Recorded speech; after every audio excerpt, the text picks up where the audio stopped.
हाँ जी, ठीक है जी। वाहिगुरु जी का खालसा, वाहिगुरु जी की फतेह। आप सब वीरां और भैणां दा अज दी क्लास विच हार्दिक स्वागत है। अज जो साडा विशा है वो है रिश्तियां दी महानता, फैमिली रिलेशनशिप बारे। क्योंकि जिन्ने भी साडे रिश्ते नाते ने ये असीं इस करके बनाउंदे हां कि साडी जिंदगी दे अंदर सुख पैदा होवे, शांति पैदा होवे। जिन्ने भी असीं मित्रता है, रिश्ते नाते ने, ये इस करके हुंदे ने कि साडे जीवन अंदर सुख पैदा होवे। एक अटल सच्चाई है। और ये भी ਅਸੀਂ ਵੇਖਦੇ ਹਾਂ ਕਿ ਇਹਨਾਂ ਰਿਸ਼ਤਿਆਂ ਨਾਤਿਆਂ ਰਾਹੀਂ ਸਾਨੂੰ ਬਹੁਤ ਸਾਰਾ ਸਹਿਯੋਗ ਵੀ ਮਿਲਦਾ ਹੈ, ਇਹਦੇ ਵਿੱਚ ਵੀ ਕੋਈ ਦੋ ਰਾਏ ਨਹੀਂ। ਪਰ ਇੱਕ ਬਹੁਤ ਕੌੜੀ ਸਚਾਈ ਹੈ ਕਿ ਜਿੰਨਾ ਦੁੱਖ ਔਰ ਪਰੇਸ਼ਾਨੀਆਂ ਮਨੁੱਖ ਨੂੰ ਆਪਣਿਆਂ ਕੋਲੋਂ ਮਿਲੀਆਂ ਨੇ, ਇੰਨੀਆਂ ਬਿਗਾਨਿਆਂ ਤੋਂ ਨਹੀਂ ਮਿਲੀਆਂ। ਜੇ ਅਸੀਂ ਅਖਬਾਰਾਂ ਦੀ ਮੰਨੀਏ ਤਾਂ ਅਖਬਾਰਾਂ ਦੇ ਅੰਦਰ ਇੱਕ ਪਿੱਛੇ ਖਬਰ ਛਪੀ ਸੀ ਅੱਜ ਤੋਂ ਸਾਲ ਡੇਢ ਸਾਲ ਪਹਿਲਾਂ कि जो भी टीन एजर बच्चियां ने उन्होंने नाल जो छेड़छाड़ दियां घटनावां ने 95% तो घटनावां अपने वालों हुईयां ने। चाहे वो रिश्तेदार सन, चाहे वो पड़ोसी सन, मित्र सन, जां रोज दे आउण वाले लोग सन, लेकिन इन्हां चीज़ां नूं छुपा दिता जाता है किसी भी कारण करके। ये हालात अज दी असीं वेख सकते हैं। ਅਸੀਂ देख सकते हैं कि बहुत सारे वीर भरा ने जो एक दूजे की प्रॉपर्टी के उत्ते हक जताते हैं और उन्होंने प्रॉपर्टी ते कब्जा भी कर लेंदे हैं। खास करके विदेशों अंदर वसते हुए लोगों के नाल ते इहो जिहियां घटनावां आम वापरदियां रहिंदियां ने, इंडिया विच भी वापरदियां ने, इधर भी वापरदियां ने। तां इहदा मतलब रिश्ते तां है ने, पर यह तां इन्हां रिश्तियां दा फायदा ना होया। रिश्तियां दा फायदा तां है जे असीं एक दूजे दे नाल समर्पण दी भावना दे नाल जीवीए और इन्हां रिश्तियां नातियां राहीं सानू मान मिले, सत्कार मिले, इज्जत मिले, सुख मिले, प्रसन्नता साडी जिंदगी दे अंदर आवे। इन्हां दी महानता तां है। तां अज जो असीं विचार करांगे सिर्फ रिश्तियां दी महानता बारे करन दा यतन करांगे। तां आओ सब तो पहलां असीं वेखीए कि इन्हां रिश्तियां दी महानता की है। ਹੁਣ ਕਿਸੇ ਚੀਜ਼ ਦੀ ਮਹਾਨਤਾ ਜੇ ਕੋਈ ਤੁਹਾਨੂੰ ਗਿਫਟ ਦੇਵੇ ਤਾਂ ਮਹਾਨਤਾ ਗਿਫਟ ਦੀ ਨਹੀਂ ਹੁੰਦੀ, ਮਹਾਨਤਾ ਦੇਣ ਵਾਲੇ ਦੀ ਹੁੰਦੀ ਹੈ। ਔਰ ਜਦੋਂ ਕੋਈ ਸਾਡਾ ਪਿਆਰਾ ਸਾਨੂੰ ਗਿਫਟ ਦਿੰਦਾ ਹੈ ਤੇ ਅਸੀਂ ਉਸ ਗਿਫਟ ਨੂੰ ਕਿੰਨਾ ਸੰਭਾਲ ਕੇ ਰੱਖਦੇ ਹਾਂ। ਅਸੀਂ ਲੋਕਾਂ ਨੂੰ ਦਿਖਾਉਂਦੇ ਹਾਂ ਕਿ ਆ ਮੇਰੇ ਸੱਜਣ ਮਿੱਤਰ ਨੇ ਗਿਫਟ ਦਿੱਤੀ ਸੀ। ਕਈ ਵਾਰ ਕੋਈ ਸੀਨਰੀ ਦਿੰਦਾ ਹੈ ਤੇ ਉਹਨੂੰ ਅਸੀਂ ਆਪਣੇ ਘਰ ਦੇ ਅੰਦਰ ਵਿਸ਼ੇਸ਼ ਥਾਂ ਤੇ ਟਿਕਾਉਂਦੇ ਹਾਂ।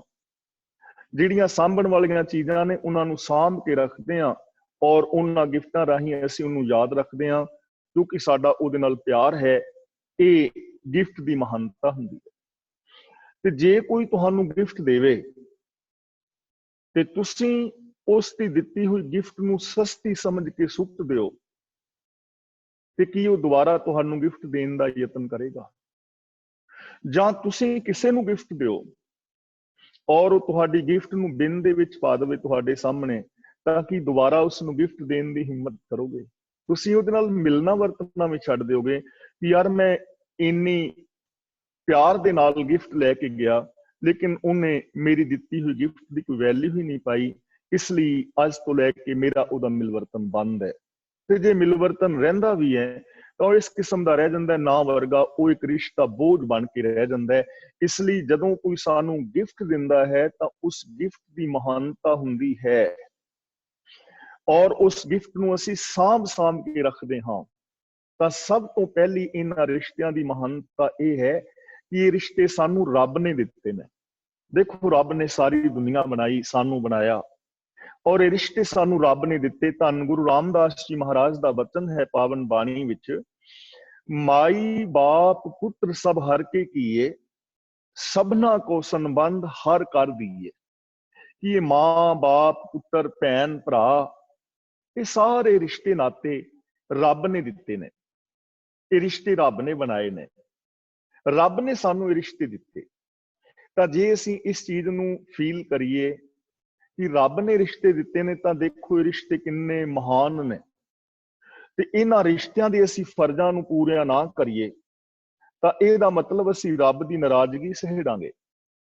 ते जदों असीं इन्हां रिश्तियां नातियां दा आदर और सत्कार ये समझ के करांगे कि ये रब दी दात है, रब दी बख्शिश है, ਔਰ ਅਸੀਂ ਰੱਬੀ ਕੁਦਰਤ ਆਪਣੇ ਫਰਜ਼ਾਂ ਨੂੰ ਨਿਭਾਵਾਂਗੇ, ਰੱਬ ਸਾਡੇ ਤੇ ਖੁਸ਼ ਹੋਏਗਾ, ਪ੍ਰਸੰਨਤਾ ਉਹਦੀ ਹੋਏਗੀ, ਕਿਰਪਾ ਹੋਏਗੀ, ਬਖਸ਼ਿਸ਼ ਹੋਏਗੀ ਕਿ ਮੈਂ ਇਹਨਾਂ ਨੂੰ ਜਿਹੜੇ ਰਿਸ਼ਤੇ ਦਿੱਤੇ ਉਹਨਾਂ ਨੂੰ ਕਿੰਨੇ ਪਿਆਰ ਦੇ ਨਾਲ ਨਿਭਾ ਰਹੇ ਨੇ, ਮੇਰੀ ਗਿਫਟ ਦੀ ਇਹਨਾਂ ਨੇ ਕਿੰਨੀ ਵੱਡੀ ਕਦਰ ਕੀਤੀ ਹੈ, ਕਿੰਨਾ ਵੱਡਾ ਸਤਿਕਾਰ ਕੀਤਾ ਹੈ। ਤੇ ਜੇ ਰੱਬ ਦੇ ਦਿੱਤੇ ਹੋਏ ਰਿਸ਼ਤੇ ਮਾਂ-ਬਾਪ ਨੇ ਤੇ ਬੱਚੇ ਉਹਨਾਂ ਦੀ ਕਦਰ ਹੀ ਨਾ ਕਰਨ, ਭੈਣ ਭਰਾ ਦੇ ਰਿਸ਼ਤੇ ਸਾਨੂੰ ਰੱਬ ਨੇ ਦਿੱਤੇ ਤੇ ਅਸੀਂ ਇੱਕ ਦੂਜੇ ਦੀ ਕਦਰ ਨਾ ਕਰੀਏ ਤਾਂ ਅਸੀਂ ਰੱਬ ਦੀ ਪ੍ਰਸੰਨਤਾ ਕਦੇ ਵੀ ਨਹੀਂ ਪਾ ਸਕਦੇ। ਇਸ ਲਈ ਇਹਨਾਂ ਰਿਸ਼ਤਿਆਂ ਦੀ ਮਹਾਨਤਾ ਹੈ ਕਿ ਇਹ ਰਿਸ਼ਤੇ ਸਾਨੂੰ ਰੱਬ ਨੇ ਦਿੱਤੇ ਨੇ।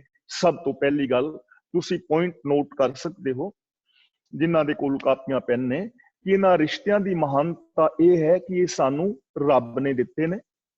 ਰੱਬ ਦੀ ਦਾਤ ਸਮਝ ਕੇ ਸਾਨੂੰ ਇਹ ਰਿਸ਼ਤੇ ਨਾਤੇ ਭੈਣ ਭਰਾ ਦੇ, ਮਾਂ-ਬਾਪ ਦੇ, ਪਤੀ ਪਤਨੀ ਦੇ, ਦਾਦੇ ਪੋਤੀਆਂ ਦੇ ਇਹ ਰਿਸ਼ਤੇ ਸਾਨੂੰ ਨਿਭਾਣੇ ਚਾਹੀਦੇ ਨੇ ਰੱਬ ਦੀ ਦਾਤ ਸਮਝ ਕੇ, ਪ੍ਰਸੰਨਤਾ ਦੇ ਨਾਲ। ਦੂਜੀ ਇਹਨਾਂ ਰਿਸ਼ਤਿਆਂ ਦੀ ਇਹ ਮਹਾਨਤਾ ਹੈ ਕਿ ਰਿਸ਼ਤਿਆਂ ਨਾਤਿਆਂ ਕਰਕੇ ਸੁੱਖ ਵੱਧਦਾ ਹੈ। ਸੁੱਖ ਵਧਣਾ ਚਾਹੀਦਾ ਹੈ ਜ਼ਿੰਦਗੀ ਵਿੱਚ। ਦੇਖੋ, ਜਦੋਂ ਸਾਡੇ ਘਰ ਕੋਈ ਬੱਚਾ ਜਨਮ ਲੈਂਦਾ ਹੈ, ਕੋਈ ਵਿਆਹ ਸ਼ਾਦੀ ਹੁੰਦੀ ਹੈ, ਜਾਂ ਅਸੀਂ ਕੋਈ ਨਵਾਂ ਮਕਾਨ ਖਰੀਦਦੇ ਹਾਂ, ਤਾਂ ਉਦੋਂ ਅਸੀਂ ਆਪਣੇ ਰਿਸ਼ਤੇਦਾਰਾਂ, ਭੈਣਾਂ ਭਰਾਵਾਂ, ਪਿਆਰਿਆਂ ਨੂੰ ਬੁਲਾਉਂਦੇ ਹਾਂ। ਮੰਨ ਲਓ ਸਾਡੇ ਘਰ 100 ਰਿਸ਼ਤੇਦਾਰ ਆਏ, ਸੱਜਣ ਮਿੱਤਰ ਆਏ, ਤਾਂ ਸਾਡਾ ਜਿਹੜਾ ਸੁੱਖ ਹੈ ਉਹ 100 ਗੁਣਾ ਵੱਧ ਜਾਏਗਾ ਜੇ ਉਹ ਰੱਬੀ ਦਾਤ ਸਮਝ ਕੇ ਇਹਨਾਂ ਰਿਸ਼ਤਿਆਂ ਨੂੰ ਨਿਭਾ ਰਹੇ ਨੇ ਨਾ। ਤੇ ਉਹਨਾਂ ਨੂੰ ਮਾਣ ਹੋਵੇਗਾ ਕਿ ਸਾਡੇ ਰਿਸ਼ਤੇਦਾਰ ਨੇ ਨਵਾਂ ਮਕਾਨ ਲਿਆ ਹੈ, ਇਹਦੀ ਤਰੱਕੀ ਹੋਈ ਹੈ, ਉਹ ਸਾਡੇ ਸੁੱਖ ਦੇ ਅੰਦਰ ਸ਼ਾਮਲ ਹੋਣਗੇ ਤੇ ਉਹ ਸੁੱਖ ਜਿਹੜਾ ਹੈ 100 ਗੁਣਾ ਵੱਧ ਜਾਏਗਾ, ਉਹ ਵੀ ਉਹਦੀ ਫੀਲਿੰਗ ਲੈਣਗੇ। ਇਹਨਾਂ ਰਿਸ਼ਤਿਆਂ ਦੀ ਮਹਾਨਤਾ ਤਾਂ ਹੈ ਕਿ ਜੇ ਅਸੀਂ ਦੂਜੇ ਦੀ ਖੁਸ਼ੀ ਨੂੰ ਆਪਣੀ ਖੁਸ਼ੀ ਸਮਝੀਏ, ਦੂਜੇ ਦੇ ਸੁੱਖ ਨੂੰ ਆਪਣਾ ਸੁੱਖ ਸਮਝੀਏ ਔਰ ਦੂਜੇ ਦੇ ਸੁੱਖ ਦੇ ਅੰਦਰ ਅਸੀਂ ਸ਼ਾਮਲ ਹੋਈਏ। ਦੂਜੀ ਗੱਲ ਇਹ ਹੈ, ਤੀਜਾ ਪੁਆਇੰਟ ਹੈ ਕਿ ਰਿਸ਼ਤੇ ਦੀ ਮਹਾਨਤਾ ਤਾਂ ਹੈ ਕਿ ਦੁੱਖ ਘਟ ਜਾਂਦਾ ਹੈ, ਯਾਨੀ ਦੁੱਖ ਘਟਣਾ ਚਾਹੀਦਾ ਹੈ। ਕਿਵੇਂ ਦੁੱਖ ਘਟਦਾ ਹੈ? ਮੰਨ ਲਓ ਮੈਨੂੰ ਕੋਈ ਪ੍ਰੋਬਲਮ ਹੈ ਤੇ ਮੇਰਾ ਕੋਈ 2-4 ਵੀਰ ਭੈਣਾਂ ਪਤਾ ਲੈਣ ਵਾਸਤੇ ਆਏ ਨੇ, ਮੇਰੇ ਦੁੱਖ ਦੇ ਅੰਦਰ ਸ਼ਾਮਲ ਹੋਏ ਕਿ ਅਸੀਂ ਤੇਰੇ ਨਾਲ ਖੜੇ ਹਾਂ, ਅਸੀਂ ਤੇਰੀ ਹੈਲਪ ਕਰਾਂਗੇ, ਤੇ ਉਹ ਦੁੱਖ ਜਿਹੜਾ ਹੈ 4 ਗੁਣਾ ਘਟ ਜਾਏਗਾ। ਜੇ 4 ਮੇਰੇ ਰਿਸ਼ਤੇਦਾਰ ਮੇਰੇ ਨਾਲ ਖੜੇ ਨੇ ਤਾਂ ਮੇਰਾ ਦੁੱਖ 4 ਗੁਣਾ ਘਟ ਜਾਏਗਾ, ਕਿਉਂਕਿ ਥੋੜੀ ਜ਼ਿੰਮੇਵਾਰੀ ਉਹਨਾਂ ਨੇ ਵੰਡਾ ਲਈ ਕਿ ਜੇ ਤੈਨੂੰ ਇਹ ਪ੍ਰੋਬਲਮ ਹੈ, ਇਸ ਪ੍ਰੋਬਲਮ ਨੂੰ ਅਸੀਂ ਸੋਲਵ ਮਿਲ ਕੇ ਕਰਾਂਗੇ, ਥੋੜੀ ਜ਼ਿੰਮੇਵਾਰੀ ਅਸੀਂ ਲੈਣੇ ਆ, ਥੋੜੀ ਜ਼ਿੰਮੇਵਾਰੀ ਮੈਂ ਨਿਭਾਵਾਂਗਾ, ਤਾਂ ਉਹ ਦੁੱਖ ਜਿਹੜਾ ਮੇਰਾ ਹੈ 4 ਗੁਣਾ ਘਟ ਜਾਏਗਾ। ਦੇਖੋ, ਪਾਰਸੀ ਲੋਕ ਨੇ ਇੰਡੀਆ ਦੇ ਅੰਦਰ, ਉਹ ਆਪਣਾ ਬਜਟ ਬਣਾਉਂਦੇ ਨੇ। ਇੰਡੀਆ ਵਿੱਚ ਸਭ ਤੋਂ ਅਮੀਰ ਕੌਮ ਨੇ। ਆਪਣੇ ਬਜਟ ਦੇ ਅੰਦਰ ਉਹਨਾਂ ਨੇ ਇੱਕ ਖਾਨਾ ਰੱਖਿਆ ਹੁੰਦਾ ਹੈ ਭਰਾਵਾਂ ਦੀ ਅਮਦਾਦ ਵਾਸਤੇ, ਤੇ ਉਹ ਜਿਹੜਾ ਪੈਸਾ ਹੈ ਉਹ ਆਪਣੇ ਘਰ ਨਹੀਂ ਵਰਤਦੇ। ਬੇਸ਼ੱਕ ਉਹਨਾਂ ਦਾ ਕਿੰਨਾ ਨੁਕਸਾਨ ਹੋ ਜਾਏ, ਉਹ ਘਰ ਨਹੀਂ ਵਰਤਦੇ। ਉਹ ਆਪਣੇ ਜੋ ਉਹਨਾਂ ਦੀ ਬਰਾਦਰੀ ਜਾਂ ਕੌਮ ਹੈ ਉਹਨਾਂ ਨੂੰ ਉਹ ਹੈਲਪ ਕਰਦੇ ਨੇ। ਮੰਨ ਲਓ ਕਿਸੇ ਪਾਰਸੀ ਦਾ ਵਪਾਰ ਫੇਲ ਹੋ ਗਿਆ ਜਾਂ ਕਿਸੇ ਨੇ ਨਵਾਂ ਵਪਾਰ ਸ਼ੁਰੂ ਕਰਨਾ ਹੈ, ਤਾਂ ਉਹਨੂੰ 2-4 ਕਰੋੜ ਰੁਪਇਆ ਦੇ ਦਿੰਦੇ ਨੇ। ਤੇ 2-4 ਕਰੋੜ ਰੁਪਇਆ ਉਹਨਾਂ ਵਾਸਤੇ ਕੁਛ ਵੀ ਨਹੀਂ ਹੈ। 65,000 ਨੇ ਪਾਰਸੀ, ਉਹਨਾਂ ਵਾਸਤੇ ਇੰਨਾ ਪੈਸਾ ਕੁਛ ਵੀ ਨਹੀਂ, ਭਰਾਵਾਂ ਦੀ ਅਮਦਾਦ ਲਈ ਰੱਖਿਆ ਹੁੰਦਾ ਹੈ, ਤੇ ਉਹ ਪੈਸਾ ਉਹਦੇ ਤੋਂ ਵਾਪਸ ਨਹੀਂ ਲੈਂਦੇ। ਹੁਣ ਜੇ ਮੰਨ ਲਓ ਸਾਡੇ ਵਿੱਚੋਂ ਕਿਸੇ ਨੂੰ ਇੰਡੀਆ ਵਿੱਚ 2-4 ਕਰੋੜ ਰੁਪਇਆ ਜਾਂ 1-2 ਕਰੋੜ ਰੁਪਇਆ ਮਿਲ ਜਾਏ ਤੇ ਉਹ ਵਾਪਸ ਵੀ ਨਾ ਦੇਣਾ ਹੋਵੇ, ਤਾਂ ਫਿਰ ਬੰਦਾ ਚੰਗਾ ਸੌਖਾ ਵਪਾਰ ਚਲਾ ਲਵੇਗਾ ਨਾ। ਤੇ ਫਿਰ ਉਹ ਜਿਹੜਾ ਵਪਾਰ ਚਲਾਉਂਦਾ ਹੈ ਉਹ ਵੀ ਆਪਣਾ ਬਜਟ ਬਣਾਉਂਦਾ ਹੈ, ਉਸ ਬਜਟ ਦੇ ਅੰਦਰ ਇੱਕ ਖਾਨਾ ਭਰਾਵਾਂ ਦੀ ਅਮਦਾਦ ਲਈ ਹੁੰਦਾ ਹੈ। ਇਸ ਤਰ੍ਹਾਂ ਉਹ ਲੋਕ ਸਾਰੇ ਇੰਡੀਆ ਦੇ ਅੰਦਰ ਸਭ ਤੋਂ ਅਮੀਰ ਲੋਕ ਨੇ ਔਰ ਉਹਨਾਂ ਦੇ ਵਪਾਰ ਬੜੇ ਸੋਹਣੇ ਚੱਲਦੇ ਨੇ। ਦੁੱਖ ਘਟ ਗਿਆ ਨਾ। ਤਾਂ ਰਿਸ਼ਤਿਆਂ ਦੀ ਮਹਾਨਤਾ ਤਾਂ ਹੈ ਜੇ ਸਾਡੇ ਕਰਕੇ ਸਾਡੇ ਰਿਸ਼ਤੇਦਾਰਾਂ ਦਾ ਸੁੱਖ ਵਧੇ ਔਰ ਅਸੀਂ ਕਿਸੇ ਦੇ ਦੁੱਖ ਦੇ ਅੰਦਰ ਸ਼ਾਮਲ ਹੋਈਏ। ਉਹ ਚਾਹੇ ਰਿਸ਼ਤਾ ਨੂੰਹ ਸੱਸ ਦਾ ਹੈ, ਚਾਹੇ ਉਹ ਪਤੀ ਪਤਨੀ ਦਾ ਹੈ, ਭੈਣ ਭਰਾ ਦਾ ਹੈ, ਨਾਨਕਿਆਂ ਦਾਦਕਿਆਂ ਦਾ ਹੈ, ਸਹੁਰੇ ਜਵਾਈ ਦਾ ਹੈ, ਕੋਈ ਵੀ ਰਿਸ਼ਤਾ ਹੈ ਜਾਂ ਮਿੱਤਰਤਾ ਹੈ, ਤਾਂ ਦੁੱਖ ਘਟ ਜਾਂਦਾ ਹੈ। ਇਹ ਇਹਨਾਂ ਰਿਸ਼ਤਿਆਂ ਦੀ ਮਹਾਨਤਾ ਹੈ। ਤੀਜਾ ਪੁਆਇੰਟ ਹੈ, ਚੌਥਾ ਪੁਆਇੰਟ ਹੈ ਕਿ ਇਕੱਲਾਪਨ ਦਾ ਅਹਿਸਾਸ ਨਹੀਂ ਹੁੰਦਾ। ਇਸ ਦੁਨੀਆ ਦੇ ਅੰਦਰ ਜੋ ਸਭ ਤੋਂ ਵੱਡਾ ਦੁੱਖ ਹੈ ਉਹ ਹੈ ਇਕੱਲੇਪਨ ਦਾ।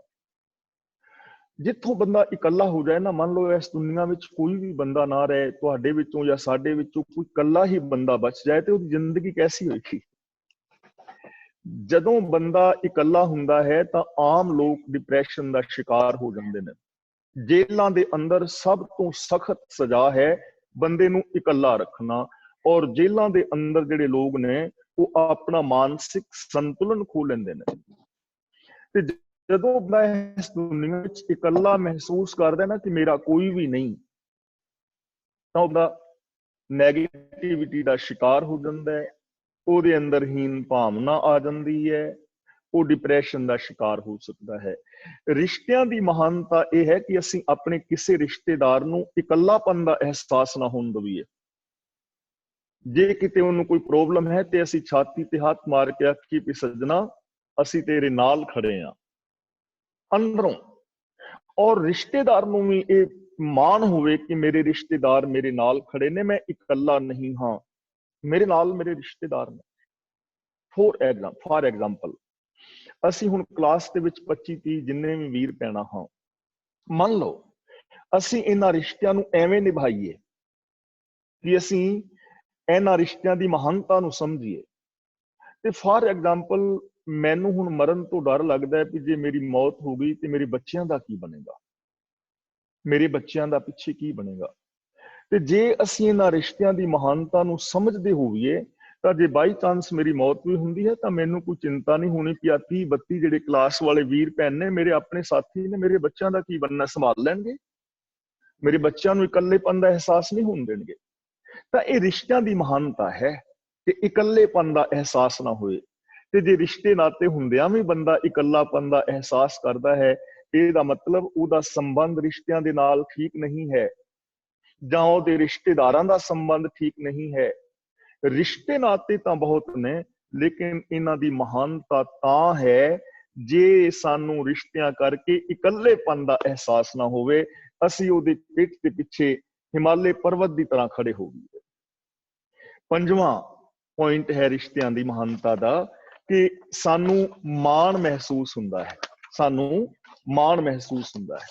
ਹੁਣ ਦੇਖੋ, ਰਿਸ਼ਤੇ ਸਾਡੇ ਤਾਂ ਮਹਾਨ ਨੇ ਜੇ ਸਾਨੂੰ ਇੱਕ ਦੂਜੇ ਤੋਂ ਮਾਣ ਮਹਿਸੂਸ ਹੋਵੇ। ਕਈ ਵਾਰ ਐਸਾ ਹੁੰਦਾ ਹੈ ਕਿ ਜੇ ਸਾਡੇ ਰਿਸ਼ਤੇਦਾਰ ਦਾ ਕਿਸੇ ਦਾ ਕੋਈ ਨਾਮ ਲਵੇ ਨਾ, ਸੱਜਣ ਮਿੱਤਰ ਦਾ, ਕਿ ਫਲਾਂ ਬੰਦਾ, ਉਹ ਕਹਿੰਦਾ ਸੀ ਕਿ ਤੁਸੀਂ ਉਹਦੇ ਰਿਸ਼ਤੇਦਾਰ ਹੋ, ਤਾਂ ਅਸੀਂ ਕਹਿੰਦੇ ਹਾਂ ਰਿਸ਼ਤੇਦਾਰ ਹੈ ਪਰ ਦੂਰੋਂ ਹੈ, ਸਾਡਾ ਉਹਦੇ ਨਾਲ ਮਿਲਵਰਤਨ ਨਹੀਂ ਹੈ, ਉਹ ਦੂਰ ਦਾ ਰਿਸ਼ਤਾ ਹੈ। ਕਿਉਂ? ਕਿਉਂਕਿ ਉਹ ਰਿਸ਼ਤੇਦਾਰ ਜਾਂ ਉਹ ਬੰਦਾ ਕੋਈ ਕੰਮ ਐਸਾ ਕਰਦਾ ਹੈ ਜਿਹੜਾ ਸ਼ਰਮਸਾਰ ਵਾਲਾ ਹੈ, ਚੋਰੀ ਕਰਦਾ ਹੈ, ਕਰੈਕਟਰਲੈਸ ਹੈ, ਜਾਂ ਉਹ ਨਸ਼ਿਆਂ ਦਾ ਆਦੀ ਹੈ, ਜਾਂ ਉਹਦੇ ਵਿੱਚ ਕੋਈ ਹੋਰ ਦੋਸ਼ ਹੈ, ਤਾਂ ਐਸਾ ਜਿਹੜਾ ਰਿਸ਼ਤਾ ਹੋਏਗਾ ਉਹਦੇ ਤੇ ਮਾਣ ਨਹੀਂ ਨਾ ਹੋ ਸਕਦਾ, ਉਹਦੇ ਤੇ ਮਾਣ ਨਹੀਂ ਹੋ ਸਕਦਾ। ਮਾਣ ਉਹਨਾਂ ਲੋਕਾਂ ਦੇ ਉੱਤੇ ਹੁੰਦਾ ਹੈ ਜਿਨ੍ਹਾਂ ਦੇ ਅੰਦਰ ਬਹੁਤ ਵੱਡੇ ਗੁਣ ਨੇ, ਜਿਨ੍ਹਾਂ ਦੇ ਅੰਦਰ ਕੁਆਲਿਟੀ ਹੈ, ਜਿਨ੍ਹਾਂ ਦੇ ਅੰਦਰ ਇਨਸਾਨੀਅਤ ਹੈ। ਮਾਣ ਹੁੰਦਾ ਹੈ ਕਿ ਸਾਡਾ ਫਲਾਂ ਰਿਸ਼ਤੇਦਾਰ ਹੈ। ਦੇਖੋ ਭਗਤ ਪੂਰਨ ਸਿੰਘ, ਜਿਨ੍ਹਾਂ ਦਾ ਉਹਦੇ ਨਾਲ ਪਿਆਰ ਹੋਏਗਾ, ਕਿੰਨਾ ਉਹਨਾਂ ਨੂੰ ਮਾਣ ਹੋਏਗਾ। ਡਾਕਟਰ ਮਨਮੋਹਨ ਸਿੰਘ ਸੀ, ਕਿੰਨਾ ਇਮਾਨਦਾਰ ਪੜ੍ਹਿਆ ਲਿਖਿਆ ਆਦਮੀ, ਜਿਨ੍ਹਾਂ ਦਾ ਉਹਨਾਂ ਦੇ ਨਾਲ ਸੰਬੰਧ ਮਾਣ ਵਾਲੀ ਗੱਲ ਹੈ। ਜਿਹੜੇ ਕਲਾਮ ਸੀ ਰਾਸ਼ਟਰਪਤੀ ਇੰਡੀਆ ਦਾ, ਤਾਂ ਉਹਦੇ ਨਾਲ ਜਿਨ੍ਹਾਂ ਦਾ ਸੰਬੰਧ ਹੋਏਗਾ ਮਾਣ ਹੋਏਗਾ, ਕਿਉਂਕਿ ਇਮਾਨਦਾਰ ਲੋਕ ਨੇ ਨਾ। ਹੋਰ ਸਾਡੇ ਸਮਾਜ ਵਿੱਚੋਂ ਹੁਣ ਤੁਸੀਂ ਸਾਰੇ ਵੀਰ ਭੈਣਾਂ ਹੋ, ਤਾਂ ਜੇ ਮੈਂ ਕਹਾਂਗਾ ਕਿ ਫਲਾਂ ਬੰਦਾ ਤੇ ਮੈਂ ਕਹਾਂਗਾ ਕਿ ਉਹ ਕਲਾਸ ਵਿੱਚ ਮੇਰੀ ਭੈਣ ਹੈ ਜਾਂ ਮੇਰਾ ਵੀਰ ਹੈ, ਤਾਂ ਮੈਨੂੰ ਮਾਣ ਹੈ ਤੁਹਾਡੇ ਤੇ। ਤਾਂ ਰਿਸ਼ਤੇ ਤਾਂ ਨੇ ਜੇ ਉਹਨਾਂ ਤੇ ਸਾਨੂੰ ਮਾਣ ਹੋਵੇ। ਤੇ ਜੇ ਅਸੀਂ ਕੰਮ ਐਸੇ ਕਰਦੇ ਹਾਂ ਕਿ ਸਾਡੇ ਤੇ ਕੋਈ ਮਾਣ ਨਹੀਂ ਕਰ ਸਕਦਾ, ਤਾਂ ਫਿਰ ਇਹਦਾ ਮਤਲਬ ਅਸੀਂ ਚੰਗੇ ਰਿਸ਼ਤੇਦਾਰ ਨਹੀਂ ਹਾਂ। ਤੇ ਜੇ ਸਾਡੇ ਕੋਲ ਕੋਈ ਐਸਾ ਰਿਸ਼ਤੇਦਾਰ ਨਹੀਂ ਜਿਹਦੇ ਤੇ ਅਸੀਂ ਮਾਣ ਨਹੀਂ ਕਰ ਸਕਦੇ, ਤੇ ਇਹਦਾ ਮਤਲਬ ਕਿ ਸਾਡੇ ਰਿਸ਼ਤਿਆਂ ਦੇ ਅੰਦਰ ਹਾਲੀ ਮਹਾਨਤਾ ਨਹੀਂ ਹੈ। ਤਾਂ ਮੈਂ ਬੇਨਤੀ ਕਰਾਂ, ਅਸੀਂ ਐਸੇ ਯਾਰ ਦੋਸਤ ਲੱਭਦੇ ਹਾਂ ਨਾ ਜਿਨ੍ਹਾਂ ਦੇ ਉੱਤੇ ਅਸੀਂ ਮਾਣ ਕਰ ਸਕੀਏ, ਜਿਨ੍ਹਾਂ ਅੱਗੇ ਅਸੀਂ ਆਪਣੀ ਫੀਲਿੰਗਸ ਰੱਖ ਸਕੀਏ, ਜੋ ਸਾਡੀਆਂ ਭਾਵਨਾਵਾਂ ਨੂੰ ਸਮਝ ਸਕਣ।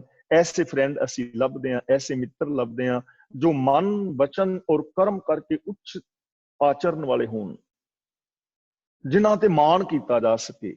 ਐਸੇ ਮਿੱਤਰ ਅਸੀਂ ਲੱਭਦੇ ਹਾਂ ਨਾ। ਹੁਣ ਮੈਂ ਐਸਾ ਮਿੱਤਰ ਲੱਭ ਰਿਹਾ ਤੇ ਮੈਨੂੰ ਐਸਾ ਮਿੱਤਰ ਲੱਭ ਨਹੀਂ ਰਿਹਾ, ਤਾਂ ਇਹਦੇ ਵਿੱਚ ਮੇਰੀ ਕੋਈ ਗਲਤੀ ਨਹੀਂ ਹੈ, ਕਿਉਂਕਿ ਮੈਂ ਤੇ ਐਸਾ ਮਿੱਤਰ ਰਿਸ਼ਤੇਦਾਰ ਲੱਭ ਰਿਹਾ, ਪਰ ਮੈਨੂੰ ਲੱਭ ਨਹੀਂ ਰਿਹਾ ਤਾਂ ਮੇਰੀ ਕੋਈ ਗਲਤੀ ਨਹੀਂ ਹੈ।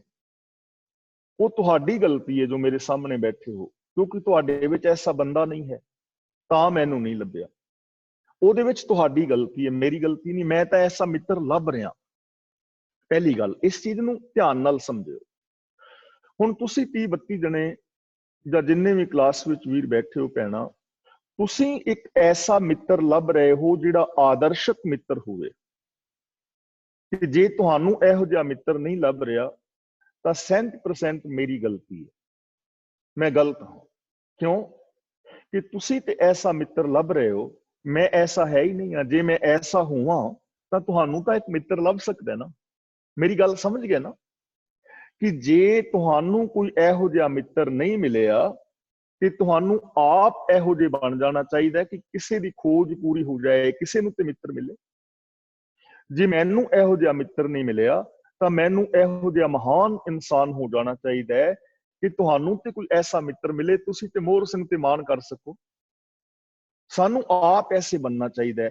ਤਾਂ ਰਿਸ਼ਤਿਆਂ ਨਾਤਿਆਂ ਦੀ ਮਹਾਨਤਾ ਇਹ ਹੈ ਕਿ ਉਹਨਾਂ ਦੇ ਉੱਤੇ ਮਾਣ ਕੀਤਾ ਜਾ ਸਕੇ, ਤਾਂ ਮਹਾਨਤਾ ਹੈ ਕਿ ਅਸੀਂ ਮਾਣ ਕਰੀਏ ਇੱਕ ਦੂਜੇ ਤੇ।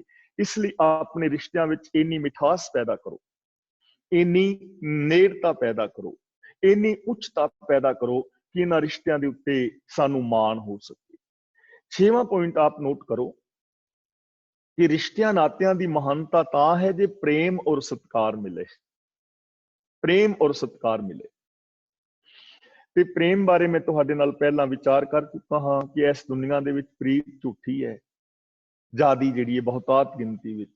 ਸੱਚੀ ਪ੍ਰੀਤ ਦੀ ਡੈਫੀਨੇਸ਼ਨ ਇਹ ਹੈ ਕਿ ਸ਼ੁਭ ਔਰ ਨਿਸ਼ਕਾਮ ਭਾਵਨਾਵਾਂ ਦੇ ਨਾਲ ਕਿਸੇ ਅੱਗੇ ਕੀਤੇ ਹੋਏ ਆਤਮ ਸਮਰਪਣ ਦਾ ਨਾਮ ਪ੍ਰੇਮ ਹੈ।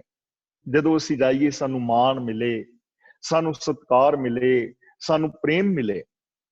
ਸਾਡੇ ਘਰ ਕੋਈ ਰਿਸ਼ਤੇਦਾਰ ਆਵੇ, ਅਸੀਂ ਉਹਨੂੰ ਸੱਚਾ ਮਾਣ ਦਈਏ, ਪਿਆਰ ਦਈਏ, ਤਾਂ ਰਿਸ਼ਤਿਆਂ ਦੀ ਮਹਾਨਤਾ ਹੈ। ਤੇ ਜੇ ਰਿਸ਼ਤਿਆਂ ਦੇ ਅੰਦਰ ਇਮੋਸ਼ਨਲ ਬਲੈਕਮੇਲਿੰਗ ਹੈ, ਰਿਸ਼ਤਿਆਂ ਦੇ ਅੰਦਰ ਲਾਲਚ ਹੈ, ਲੱਭ ਹੈ, ਮਾਨ ਸਤਿਕਾਰ ਨਹੀਂ, ਜੇ ਜ਼ਿੰਦਗੀ ਫਾਰਮਲ ਹੈ ਤਾਂ ਉਹ ਰਿਸ਼ਤਿਆਂ ਦੀ ਮਹਾਨਤਾ ਨਹੀਂ ਹੈ। ਉਹ ਰਿਸ਼ਤੇ ਹੋਏ ਨਾ ਹੋਏ ਇੱਕੋ ਜਿਹੇ ਨੇ। ਪਿਆਰ ਮਿਲਣਾ ਚਾਹੀਦਾ ਹੈ, ਸਤਿਕਾਰ ਮਿਲਣਾ ਚਾਹੀਦਾ ਹੈ। ਤਾਂ ਇਹਦਾ ਇੱਕ ਅਗਲਾ ਭਾਵ ਹੈ ਕਿ ਮੈਨੂੰ ਤੁਹਾਡੇ ਤੋਂ ਸਤਿਕਾਰ ਕਦੋਂ ਮਿਲੇਗਾ?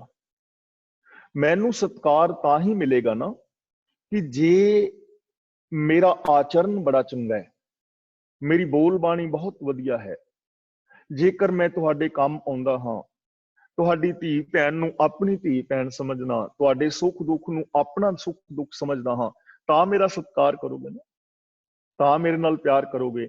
ਇਸ ਲਈ ਮੈਂ ਰਿਸ਼ਤੇਦਾਰ ਜਾਂ ਸੱਜਣ ਮਿੱਤਰ ਅਖਵਾਉਣ ਦਾ ਹੱਕਦਾਰ ਤਾਂ ਹਾਂ ਜੇ ਮੈਨੂੰ ਕਿਸੇ ਕੋਲੋਂ ਪਿਆਰ ਔਰ ਸਤਿਕਾਰ ਮਿਲਦਾ ਹੈ। ਮੈਨੂੰ ਆਪਣਾ ਸਟੈਂਡਰਡ ਐਸਾ ਬਣਾਉਣਾ ਚਾਹੀਦਾ ਹੈ। ਇਸ ਤਰ੍ਹਾਂ ਰਿਸ਼ਤਿਆਂ ਦੀ ਮਹਾਨਤਾ ਤਾਂ ਹੈ ਜੇ ਇਹਨਾਂ ਰਿਸ਼ਤਿਆਂ ਦੇ ਅੰਦਰ ਪ੍ਰੀਤ ਪੈਦਾ ਹੋਵੇ, ਇਹਨਾਂ ਰਿਸ਼ਤਿਆਂ ਵਿੱਚ ਮਾਣ, ਆਦਰ, ਸਤਿਕਾਰ ਪੈਦਾ ਹੋਵੇ। ਤੇ ਸਾਡੀ ਪ੍ਰੀਤ ਕੈਸੀ ਹੈ? ਸਾਡੇ ਬੱਚੇ ਦਾ ਵਿਆਹ ਹੋਵੇ, ਅਸੀਂ ਆਪਣੇ ਕੁੜਮਾਂ ਨੂੰ ਕਹਿੰਦੇ ਹਾਂ ਮੰਗ ਸਾਡੀ ਕੋਈ ਨਹੀਂ, ਸਾਡਾ ਬੰਦਾ 400 ਹੋ ਜਾਣਾ, ਬਰਾਤ ਦਾ 500, ਬਸ ਉਹਨਾਂ ਦੀ ਮੀਟ ਸ਼ਰਾਬ ਦੀ ਚੰਗੀ ਸੇਵਾ ਕਰ ਦਿਓ, ਗਾਉਣ ਵਾਲੇ ਬੰਦੇ ਚੰਗੇ ਸੱਦ ਲਿਓ, ਨੱਚਣ ਵਾਲੀਆਂ ਕੁੜੀਆਂ ਚੰਗੀਆਂ ਹੋਣ, 500 ਬੰਦਾ ਸਾਡਾ ਹੋ ਜਾਣਾ, ਉਹਨਾਂ ਦੀ ਸੇਵਾ ਕਰ ਦਿਓ, ਯਾਨੀ 20 ਲੱਖ ਰੁਪਈਆ ਉਹਨਾਂ ਦੀ ਰੋਟੀ ਤੇ ਲਾ ਦਿਓ। ਬਾਕੀ ਮੰਗ ਸਾਡੀ ਕੋਈ ਨਹੀਂ, 20-25 ਸਾਡੀਆਂ ਮਿਲਣੀਆਂ ਨੇ, ਉਹ ਛਾਪਾਂ ਦੇ ਦਿਆ ਜੇ, ਤੇ ਇੱਕ ਨਾਨੇ ਦਾਦੇ ਦੀ ਵੱਖਰੀ ਸਪੈਸ਼ਲ ਮਿਲਣੀ ਕਰ ਦਿਓ। ਬਾਕੀ ਜੋ ਦੇਣਾ ਹੈ ਆਪਣੀ ਧੀ ਨੂੰ, ਅਸੀਂ ਮੰਗਣਾ ਕੱਖ ਨਹੀਂ। ਬੰਦਾ ਪੁੱਛੇ ਕਿ ਉਹਨਾਂ ਦੀ ਪੈਲੀ ਤੇ ਹੁਣ ਕਬਜ਼ਾ ਕਰ ਲਓ, ਇਹ ਕਾਹਦਾ ਪਿਆਰ ਹੋਇਆ? ਇੱਥੇ ਤੇ ਇੰਨਾ ਵੱਡਾ ਲਾਲਚ ਹੈ ਨਾ। 500 ਬੰਦਾ ਲੈ ਕੇ ਜਾ ਰਹੇ ਹੋ ਯਾਰ, ਤੁਸੀਂ ਉਹਨਾਂ ਦੀ ਕੁੜੀ ਖੋਹ ਕੇ ਲਿਆਉਣੀ ਹੈ। 5 ਬੰਦੇ ਜਾਓ, ਹੁਣ ਕਰੋਨਾ ਵਿੱਚ ਵੀ ਤੇ ਜਾ ਰਹੇ ਹੋ ਨਾ। ਪਿਆਰ ਮੁਹੱਬਤ ਹੋਵੇ ਰਿਸ਼ਤਿਆਂ ਦੇ ਅੰਦਰ, ਐਸੀਆਂ ਚੀਜ਼ਾਂ ਨਾ ਹੋਣ, ਆਦਰ ਹੋਵੇ, ਸਤਿਕਾਰ ਹੋਵੇ, ਸਾਡੇ ਘਰ ਰਿਸ਼ਤੇਦਾਰ ਆ ਰਿਹਾ ਤੇ ਮਾਣ ਹੋਵੇ, ਡਰ ਨਾ ਲੱਗੇ। ਦੇਖੋ ਹੁਣ ਅਸੀਂ ਨਾ, ਮੇਰੇ ਬੇਟੇ ਨੇ ਘਰ ਆਉਣਾ ਹੋਵੇ ਤੇ ਮੇਰੇ ਬੇਟੇ ਨੇ ਆਉਣਾ ਤੇ ਕੋਈ ਘਰ ਡਰ ਹੀ ਨਹੀਂ ਹੁੰਦਾ ਬਿਲਕੁਲ ਵੀ। ਡਰ ਕਾਹਦਾ? ਵੀ ਬੇਟਾ ਆ ਰਿਹਾ, ਜਿਵੇਂ ਚਾਦਰਾਂ ਵਿਛੀਆਂ ਨੇ, ਜੋ ਸਬਜ਼ੀ ਭਾਜੀ ਬਣੀ ਉਹਨੇ ਖਾ ਲੈਣੀ ਹੈ। ਡਰ ਕਾਹਦਾ? ਬੇਟਾ ਘਰ ਆ ਰਿਹਾ, ਕੋਈ ਡਰ ਨਹੀਂ। ਲੇਕਿਨ ਜੇ ਜਵਾਈ ਘਰ ਵਿੱਚ ਆ ਰਿਹਾ ਤੇ ਡਰ ਲੱਗਦਾ ਨਾ। ਤੇ ਜੇ ਡਰ ਲੱਗਦਾ ਹੈ ਤਾਂ ਇਹਦਾ ਮਤਲਬ ਸਾਡੇ ਅੰਦਰ ਕਿਤੇ ਫਰਕ ਹੈ, ਉਹਦੇ ਨਾਲ ਸਾਡਾ ਬੇਟੇ ਵਾਲਾ ਵਿਹਾਰ ਨਹੀਂ, ਜਾਂ ਜਵਾਈ ਦੇ ਅੰਦਰ ਆਪਣੇ ਘਰ ਵਾਲੀ ਜਿਹੜੀ ਹੈ ਪ੍ਰੀਤ ਨਹੀਂ ਹੈ ਤਾਂ ਸਾਨੂੰ ਕੁਝ ਸਪੈਸ਼ਲ ਕਰਨਾ ਪੈ ਰਿਹਾ। ਮੇਰੇ ਕਹਿਣ ਦਾ ਭਾਵ ਇਹ ਨਹੀਂ ਕਿ ਸਪੈਸ਼ਲ ਨਾ ਕੀਤਾ ਜਾਏ, ਅਸੀਂ ਬੱਚਿਆਂ ਲਈ ਵੀ ਕਰਦੇ ਹਾਂ। ਐਸਾ ਡਰ ਨਹੀਂ ਹੋਣਾ ਚਾਹੀਦਾ। ਬੇਟੀ ਤੋਂ ਡਰ ਨਹੀਂ ਲੱਗਦਾ, ਨੂੰਹ ਤੋਂ ਡਰ ਲੱਗਦਾ। ਤਾਂ ਜਾਂ ਨੂੰਹ ਨੂੰ ਆਪਣੇ ਮਾਪਿਓ ਤੋਂ ਡਰ ਨਹੀਂ ਲੱਗਦਾ, ਸੱਸ ਸਹੁਰੇ ਤੋਂ ਡਰ ਲੱਗਦਾ, ਤਾਂ ਇਹਦਾ ਮਤਲਬ ਕਿਤੇ ਪ੍ਰੋਬਲਮ ਹੈ ਨਾ। ਇਸ ਲਈ ਰਿਸ਼ਤਿਆਂ ਦੀ ਮਹਾਨਤਾ ਤਾਂ ਹੈ ਜੇ ਪ੍ਰੇਮ ਔਰ ਸਤਿਕਾਰ ਹੋਵੇ। 7ਵਾਂ ਪੁਆਇੰਟ ਨੋਟ ਕਰੋ, ਰਿਸ਼ਤਿਆਂ ਦੀ ਮਹਾਨਤਾ ਹੈ ਮੰਜ਼ਲ ਤੈਅ ਕਰਨ ਦੇ ਅੰਦਰ ਸਹਾਇਤਾ ਕਰਦੇ ਨੇ। ਦੇਖੋ ਸਾਡੀ ਮੰਜ਼ਲ ਹੈ ਨਾ, ਸਾਡਾ ਗੋਲ ਕੀ ਹੋਵੇ ਜ਼ਿੰਦਗੀ ਦਾ। ਵੈਸੇ ਤੇ ਹਰ ਬੰਦਾ ਆਪਣਾ ਗੋਲ ਆਪ ਤੈਅ ਕਰਦਾ ਹੈ ਕਿ ਮੇਰਾ ਜ਼ਿੰਦਗੀ ਦਾ ਗੋਲ ਕੀ ਹੈ। ਮੈਂ ਰਾਜਨੀਤੀ ਵਿੱਚ ਅੱਗੇ ਜਾਣਾ ਹੈ ਜਾਂ ਮੈਂ ਫਾਈਨੈਂਸ਼ੀਅਲੀ ਦੁਨੀਆ ਵਿੱਚ ਅੱਗੇ ਜਾਣਾ ਹੈ, ਸਮਾਜਿਕ ਦੁਨੀਆ ਮੇਰੀ ਕੈਸੀ ਹੋਵੇ, ਧਾਰਮਿਕ ਦੁਨੀਆ ਮੇਰੀ ਕੈਸੀ ਹੋਵੇ, ਜਾਂ ਸਰੀਰਕ ਤੌਰ ਤੇ ਮੇਰਾ ਕੀ ਗੋਲ ਹੈ, ਮੇਰਾ ਕੀ ਗੋਲ ਹੈ, ਕੈਰੀਅਰ ਆਦਿਕ। ਲੇਕਿਨ ਕਈ ਵਾਰ ਬੰਦੇ ਨੂੰ ਨਾ ਸਮਝ ਨਹੀਂ ਆਉਂਦੀ।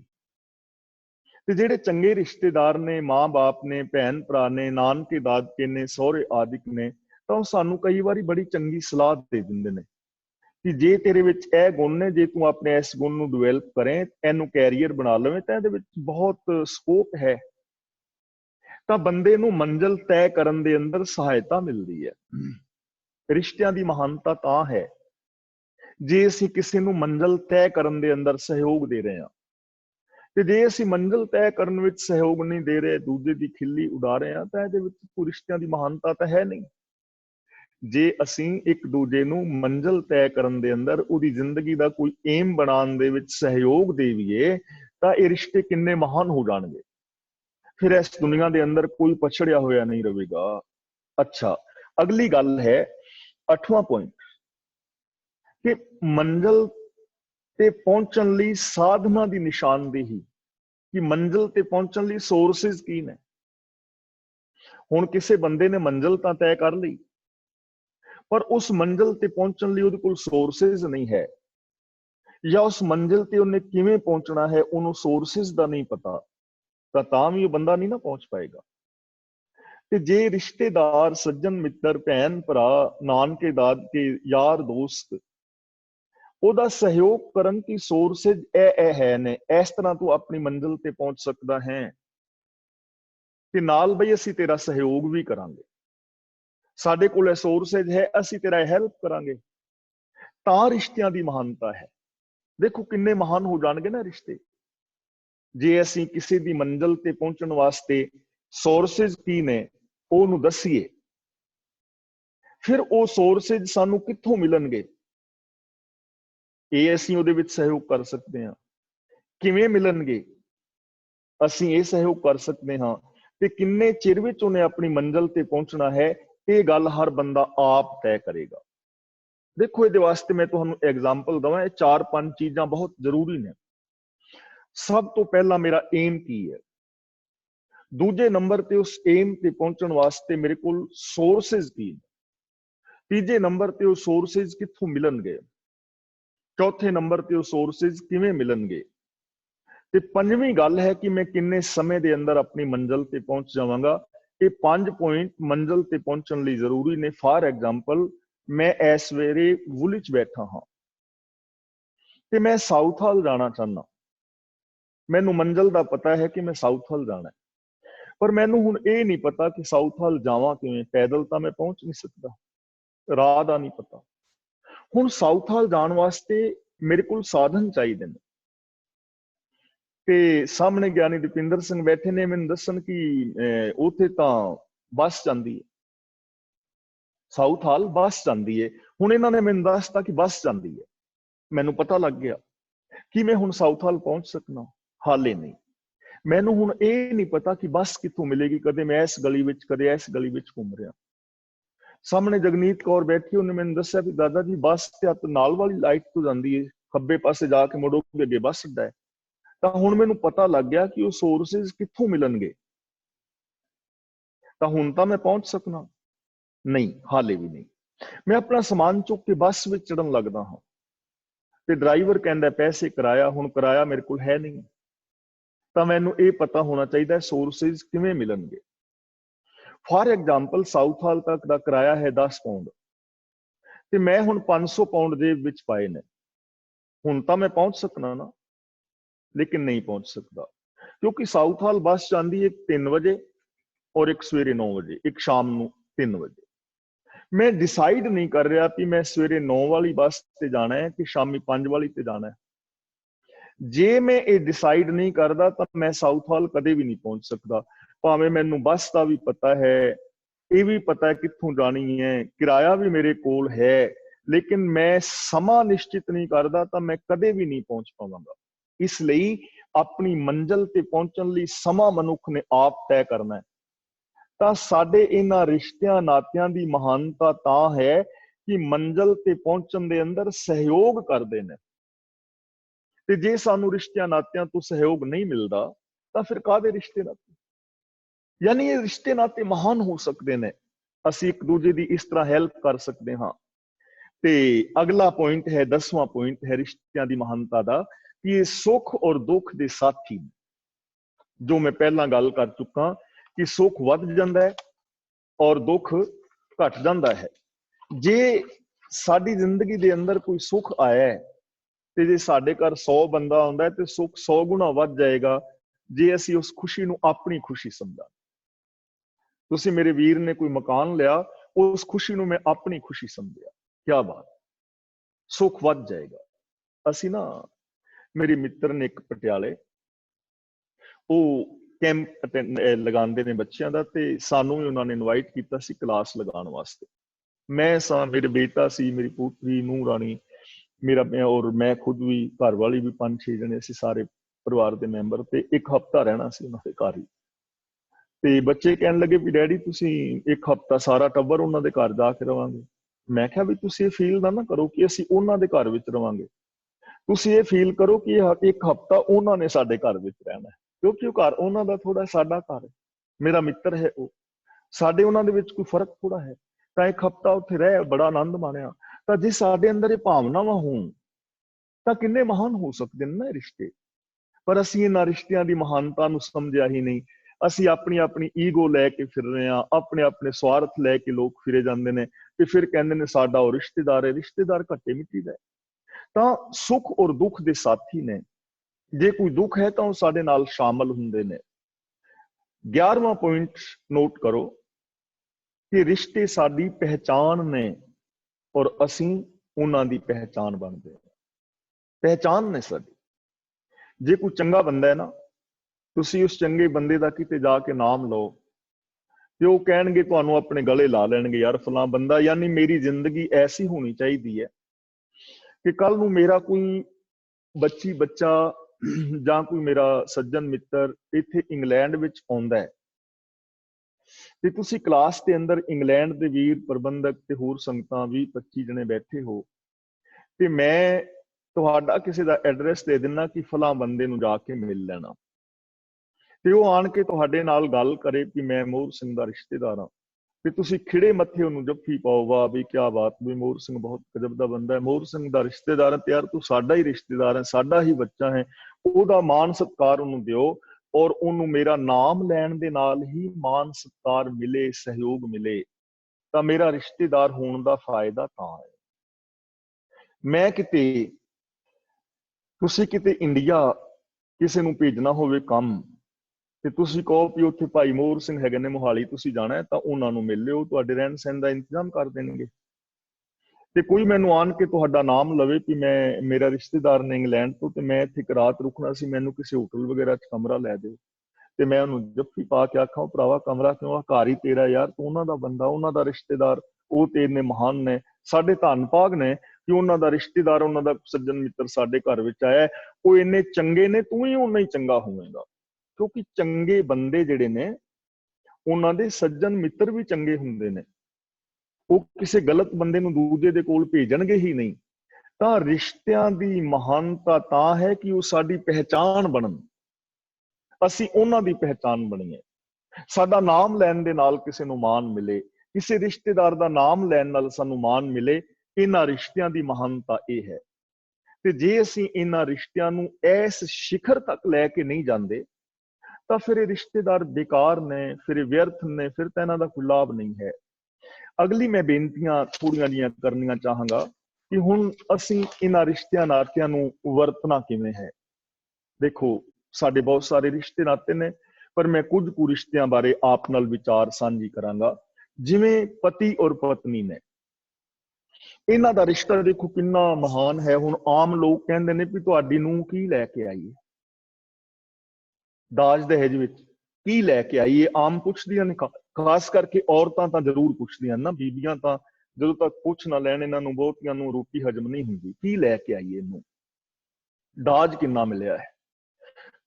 कदे किसी ने यह नहीं पूछा भी नूं तुहाडी छड्ड के की आई है। भले पुरुषो, तुहाडे करके उन्हें अपनी प्राणा तो प्यारी मां छड्डी है, प्राणा तो प्यारा उन्हें अपना प्यो छड्डिया है, अपनी जन्म भूमि छड्डी है, अपना घर छड्डिया है, और वो तुहाडे घर सारा कुछ लैके आ गई है। एक गाना चलदा ना, बाबल मेरियां गुड्डियां तेरे घर रह गईयां। कदी इस गीत दे अंतरीव भाव नूं समझना, तुहाडियां अखां चों हंझू आ जाणगे। एक लड़की किवें गुड्डियां और पटोले दे नाल घर दे अंदर अपने मापियां दे घर विच खेडदी है, किवें उत्थे निक्की जी चीज उहनूं लोड़ पवे ते सिर दे उत्ते घर चुक लैंदी है, रोंदी कलपदी है, ते उहनूं असीं सारा टब्बर चुप कराने आ। किन्ने जिद दे नाल, किन्ने माण दे नाल ओह अपणीआं जिदां पूरीआं करांदी है, ते ओहदा सारा बचपन, ओहदी सारी मासूमियत, ओहदियां सारियां जिदां, ओहदा सारा माण, जिन्नू माड़ा जिहा सिर पीड़ हुंदा सी ते घर सिर ते चुक लैंदी सी, ते सहुरे घर दे विच जा के ओह सिर पीड़ दे विच काम करना सिख जांदी। जिहड़ी मां नूं घड़ी घड़ी चाह बनाउण वास्ते आंदी सी, ओह जाके सੱਸ सहुरे नूं घड़ी घड़ी चाह देना सिख जांदी है। किन्ना कुछ छड्ड के आई है, अपना बचपना, अपणीआं भावनावां, अपना जन्म भूमि, और असीं पुछ रहे हां लै के की आई। तां पति और पत्नी दा किन्ना महान रिश्ता है। ਇਹਦੀ महानता किवें में ਇਹ चीज ਨੂੰ थोड़ा समझियो। पति दो शब्दां तो बनया है, पत प्लस ई दा मतलब ईश यानी मालक, ते पत दा मतलब इज्जत। पति दा मतलब है इज्जत दा मालक, ते जिहड़ा पति शराब पी के वहणी च पिया होवे, उत्ते मूंह चटदे हुण, ओह पति ते नहीं ना, ओह ते आपत्ति है। पति दा मतलब जो ਉਹ ਕੰਮ करे जिन्हां ਕੰਮਾਂ ਦੇ ਨਾਲ ਇੱਜ਼ਤ ਬਣਦੀ ਹੈ, ਮਾਣ ਬਣਦਾ ਹੈ, ਸਤਕਾਰ ਬਣਦਾ ਹੈ। ਕੋਈ ਐਸਾ ਕੰਮ ਨਾ ਕਰੇ ਜਿਸ ਨਾਲ ਨਿਰਾਦਰ ਹੋਵੇ। ਤੇ ਪਤਨੀ ਦੋ ਸ਼ਬਦਾਂ ਤੋਂ ਬਣੀ ਹੈ, ਪਤ ਪਲਸ ਨੀ ਦਾ ਮਤਲਬ ਸਰੂਪ, ਤੇ ਪਤ ਦਾ ਮਤਲਬ ਇੱਜ਼ਤ। ਇੱਜ਼ਤ ਦਾ ਸਰੂਪ, ਜਿਵੇਂ ਇੱਜ਼ਤ ਪਤਨੀ ਬਣ ਕੇ ਆ ਗਈ ਹੋਵੇ, ਤਾਂ ਪਤੀ ਔਰ ਪਤਨੀ ਇੱਜ਼ਤ ਦਾ ਮਾਲਕ ਔਰ ਇੱਜ਼ਤ ਦਾ ਸਰੂਪ ਬਣ ਕੇ ਰਹਿਣ। ਪਹਿਲੀ ਗੱਲ, हिंदुस्तान की सभ्यता विच दो शब्द दिते गए, पति परमेश्वर, और देवी वास्ते पत्नी वास्ते शब्द दिता गया देवी। हुण पति परमेश्वर, औरत पति नूं परमेश्वर समझे, कला समझे ही ना, पति घर दे अंदर परमेश्वर बन के रहे, रब वर्गा विहार करे, ते पत्नी देवी बन के रहे, देवी वर्गी जिंदगी ओदी होवे। पत्नी नूं पति दिसे परमात्मा, ते पति नूं औरत दिसे देवी। जिस घर दे अंदर देवी और रब रहिंदे होणगे, ओह घर बन जाएगा स्वर्ग। ते घरवाली नूं घरवाला दिसे भूतना, घरवाली नूं घरवाला दिसे भूतना, ते घरवाले नूं घरवाली दिसे चड़ेल, ते जिथे चड़ेल ते भूतना रहिंदे होणगे, ओह घर नरक बन जाएगा। चार गल्लां याद रखियो। जदों असीं लावां लईआं ना, तां गुरु ग्रंथ ਸਾਹਿਬ ਅੱਗੇ ਹਰ ਲਾਮ ਤੋਂ ਬਾਅਦ ਅਸੀਂ ਮੱਥਾ ਟੇਕਿਆ। ਜੇ ਇਹਨਾਂ ਚਾਰ ਲਾਵਾਂ ਦੇ ਅੰਤਰੀਵ ਭਾਵ ਨੂੰ ਲੋਕ ਸਮਝ ਲੈਣ, ਤਾਂ ਮੈਂ ਗਾਰੰਟੀ ਦੇ ਨਾਲ ਗਾਰੰਟੀ ਦੇਣ ਲਈ ਤਿਆਰ ਹਾਂ, ਇਹਨਾਂ ਚਾਰ ਗੱਲਾਂ ਤੇ ਅਮਲ ਕਰ ਲਓ, ਸਾਰੀ ਦੁਨੀਆ स्वर्ग बन जाएगी। हर पहलड़ी लाभ प्रवृत्ति कर्म दृढ़ाया। बलराम जीओ, प्रवृत्ति कर्म का मतलब है गृहस्थी बन के ते गृहस्थ दे असूलों की पालना करनी। प्रवृत्ति कर्म दृढ़ाया, बल राम जीओ। धर्म दृढ़ो हर नाम त्यावो। धर्म दृढ़ो का मतलब यह है कि अपने फर्ज पूरे करो। धर्म का मतलब माला फेरनी, समाधियां लानियां, दसम द्वार विच प्राण चढ़ाने नहीं। धर्म का मतलब है फर्ज। सच नूं आधार बना के मनुखी फर्जां नूं पूरियां करो। औरत बेटी है, पत्नी है, भैन है, नूह है, मां है, सस है, इन्हां फर्जां नूं पूरियां करे। बंदा बेटा है, भरा है, पति है, सौहरा है, जवाई है, इन्हां फर्जां नूं पूरियां करे।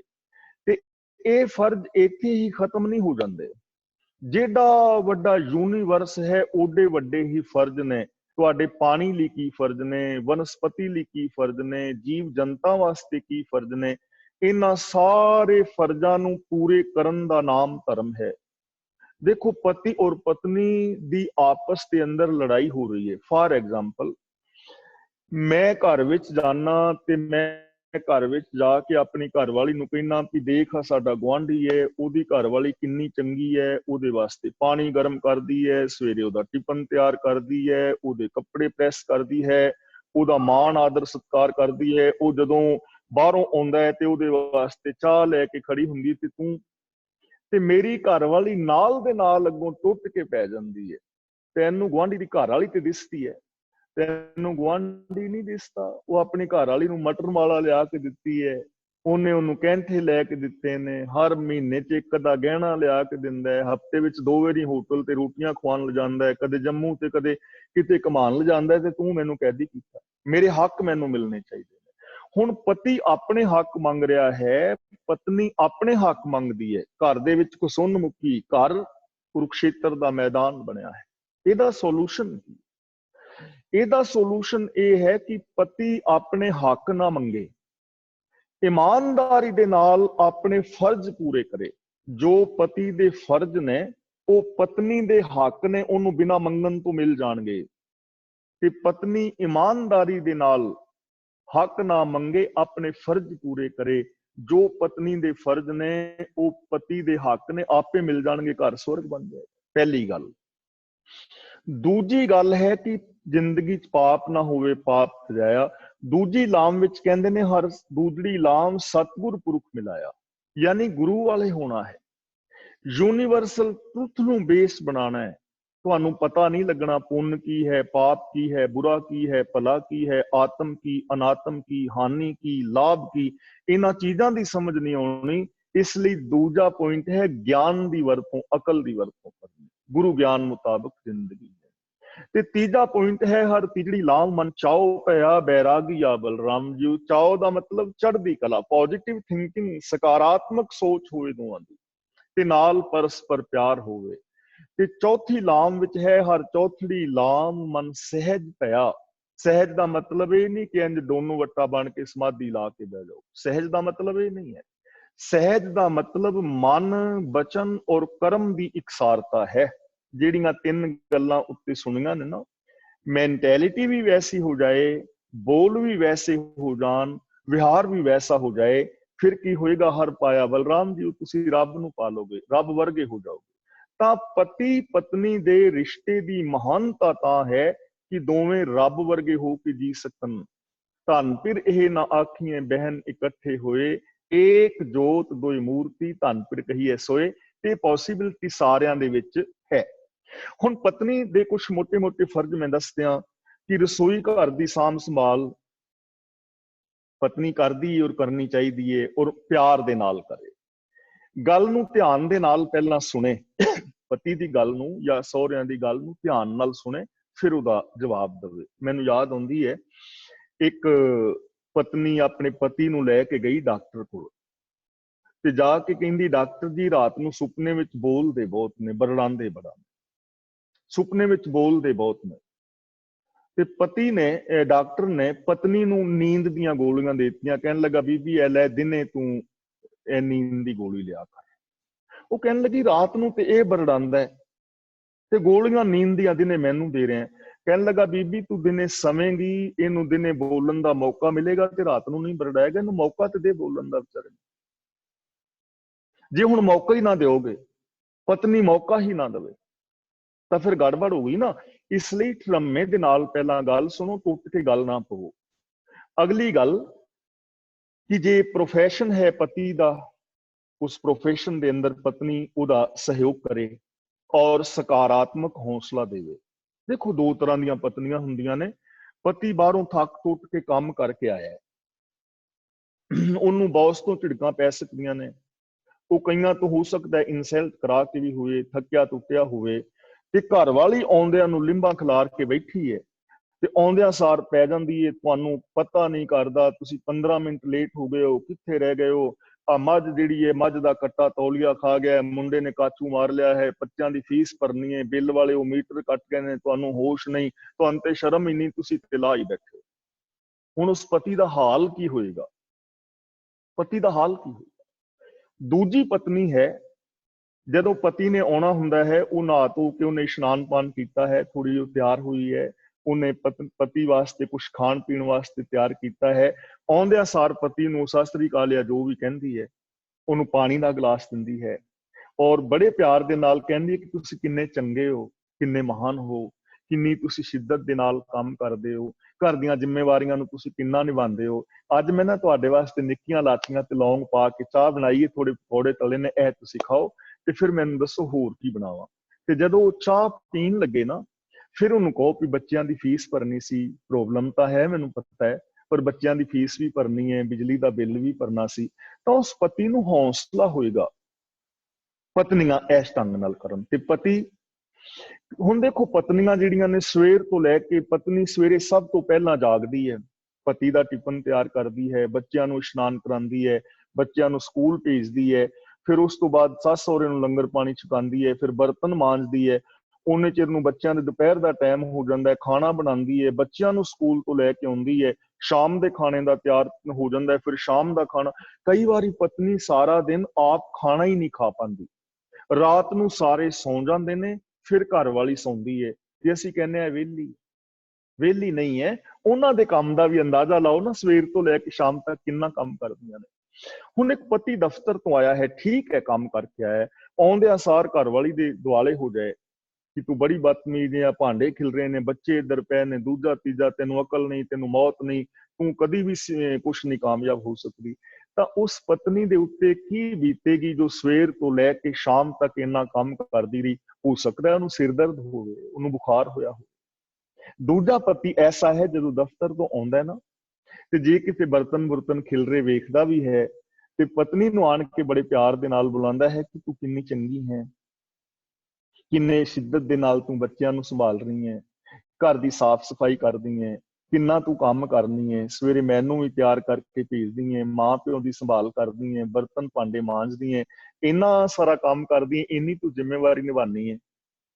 ਤੇ ਫਿਰ ਜਦੋਂ ਇਹ ਗੱਲਾਂ ਸੁਣ ਕੇ ਪਤਨੀ ਨੂੰ ਹੌਸਲਾ ਮਿਲੇਗਾ, ਤੇ ਫਿਰ ਜਦੋਂ ਕਿਤੇ ਚਾਹ ਪਾਣੀ ਪੀਣ ਲਈ ਬੈਠਣ ਨਾ, ਤੇ ਬੜੇ ਪਿਆਰ ਨਾਲ ਕਹਿਣ ਕਿ ਇੰਨਾ ਤੂੰ ਕੰਮ ਕਰਨੀ, ਜੇ ਥੋੜ੍ਹਾ ਖਿਲ ਰਹੇ ਭਾਂਡੇ ਵੀ ਸਾਂਭ ਲਵੇਂ ਕਰੇ ਨਾ, ਤੇਰੀ ਪਰਸਨੈਲਿਟੀ ਨੂੰ ਹੋਰ ਚਾਰ ਚਾਂਦ ਲੱਗ ਜਾਣ, ਕਿੰਨਾ ਚੰਗਾ ਹੋਏਗਾ ਨਾ। ਤਾਂ ਪਤੀ ਪਤਨੀ ਦੇ ਰਿਸ਼ਤੇ ਨੂੰ ਐਵੇਂ ਅਸੀਂ ਮਹਾਨ ਬਣਾ ਸਕਦੇ ਹਾਂ। ਅੱਗੇ ਹੈ ਭੈਣ ਔਰ ਭਰਾ ਦੇ ਰਿਸ਼ਤੇ। ਦੇਖੋ ਇੱਕ ਦੂਜੇ ਦੀਆਂ, ਜਿਹੜੇ ਛੋਟੇ ਭੈਣ ਭਰਾ ਨੇ, ਛੋਟੇ ਜਿਹੜੇ ਬੱਚੇ ਨੇ, ਭੈਣ ਭਰਾ ਦਾ ਰਿਸ਼ਤਾ ਹੈ, ਇਹਨਾਂ ਦੀ ਮਹਾਨਤਾ ਤਾਂ ਹੈ ਕਿ ਇੱਕ ਦੂਜੇ ਦੀਆਂ ਚੀਜ਼ਾਂ ਜਿਹੜੀਆਂ ਨੇ, ਖਿਡੌਣੇ ਨੇ, ਉਹ ਇੱਕ ਦੂਜੇ ਦੇ ਨਾਲ ਸ਼ੇਅਰ ਕਰਨ, ਉਹਨਾਂ ਨੂੰ ਸ਼ੇਅਰ ਕਰਨਾ ਸਿਖਾਓ। ਜੇ ਅੱਜ ਉਹ ਸ਼ੇਅਰ ਕਰਨਾ ਸਿੱਖਣਗੇ ਤੇ ਵੱਡੇ ਹੋ ਕੇ ਇੱਕ ਦੂਜੇ ਦੇ ਨਾਲ ਸ਼ੇਅਰ ਕਰ ਪਾਣਗੇ। ਭੈਣ ਭਰਾ ਦਾ ਰਿਸ਼ਤਾ ਜਾਂ ਭਰਾਵਾਂ ਦਾ ਰਿਸ਼ਤਾ ਤਾਂ ਮਹਾਨ ਹੈ ਕਿ ਪੜ੍ਹਾਈ ਦੇ ਅੰਦਰ ਇੱਕ ਦੂਜੇ ਦਾ ਸਹਿਯੋਗ ਕਰਨ। ਕਈ ਵਾਰ ਇੱਕ ਬੱਚਾ ਕਮਜ਼ੋਰ ਹੁੰਦਾ ਹੈ ਤੇ ਦੂਜੇ ਭੈਣ ਭਰਾ ਜਾਂ ਮਾਂ-ਬਾਪ ਉਹਦੀਆਂ ਟੀਚਰਾਂ ਕਰਦੇ ਨੇ, ਆ ਗਿਆ ਉੱਲੂ, ਇਹਨੇ ਉੱਲੂ ਹੀ ਰਹਿਣਾ ਹੈ, ਤੂੰ ਨਾ DC ਲੱਗ ਗਿਆ, ਤੂੰ ਗਲੀਆਂ 'ਚ ਪਕਾਨੇ ਹੀ ਵੇਚੇਗਾ। ਐਵੇਂ ਨਾ ਕਹੋ, ਉਹਨੂੰ ਪੋਜ਼ਿਟਿਵ ਸਕਾਰਾਤਮਕ ਸੋਚ ਦਿਓ। ਜਿਹੜਾ ਹੁਸ਼ਿਆਰ ਭੈਣ ਭਰਾ ਹੈ, ਆਪਣਾ ਕੰਮ ਪਹਿਲਾਂ ਕਰਕੇ ਦੂਜੇ ਜਿਹੜਾ ਕਮਜ਼ੋਰ ਭਰਾ ਹੈ, ਉਹਦਾ ਹੋਮਵਰਕ ਕਰਨ ਵਿੱਚ ਸਹਿਯੋਗ ਕਰੇ, ਉਹਨੂੰ ਯਾਦ ਕਰਨ ਦੀਆਂ ਟੈਕਨੀਕਸ ਦੱਸੇ।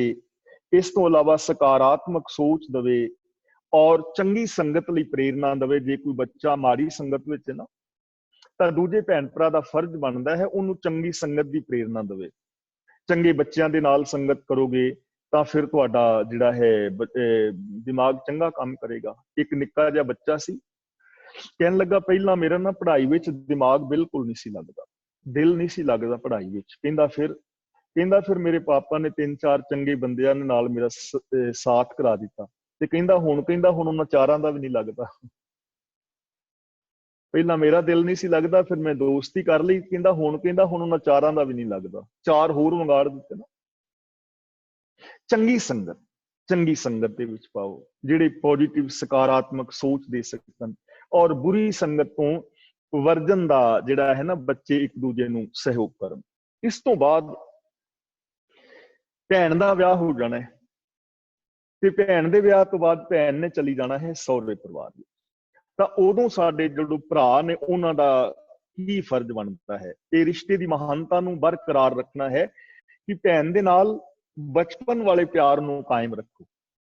ਜੇ ਭੈਣ ਸਹੁਰੇ ਵੀ ਚਲੀ ਗਈ ਹੈ ਨਾ, ਤੇ ਆਣ ਕੇ ਜੇ ਇੱਥੇ ਮਾਣ ਕਰਦੀ ਹੈ, ਜੇ ਤੁਹਾਡੇ ਨਾਲ ਲੜ ਪੈਂਦੀ ਹੈ ਤਾਂ ਨੋ ਪ੍ਰੋਬਲਮ। ਉਹਨੂੰ ਇਹ ਨਾ ਕਰੋ ਕਿ ਅੱਜ ਤੋਂ ਬਾਅਦ ਤੂੰ ਸਾਡੇ ਘਰ ਨਾ ਵੜੀ, ਬਚਪਨ ਵਿੱਚ ਵੀ ਤੇ ਲੜਦੇ ਸੀ ਨਾ।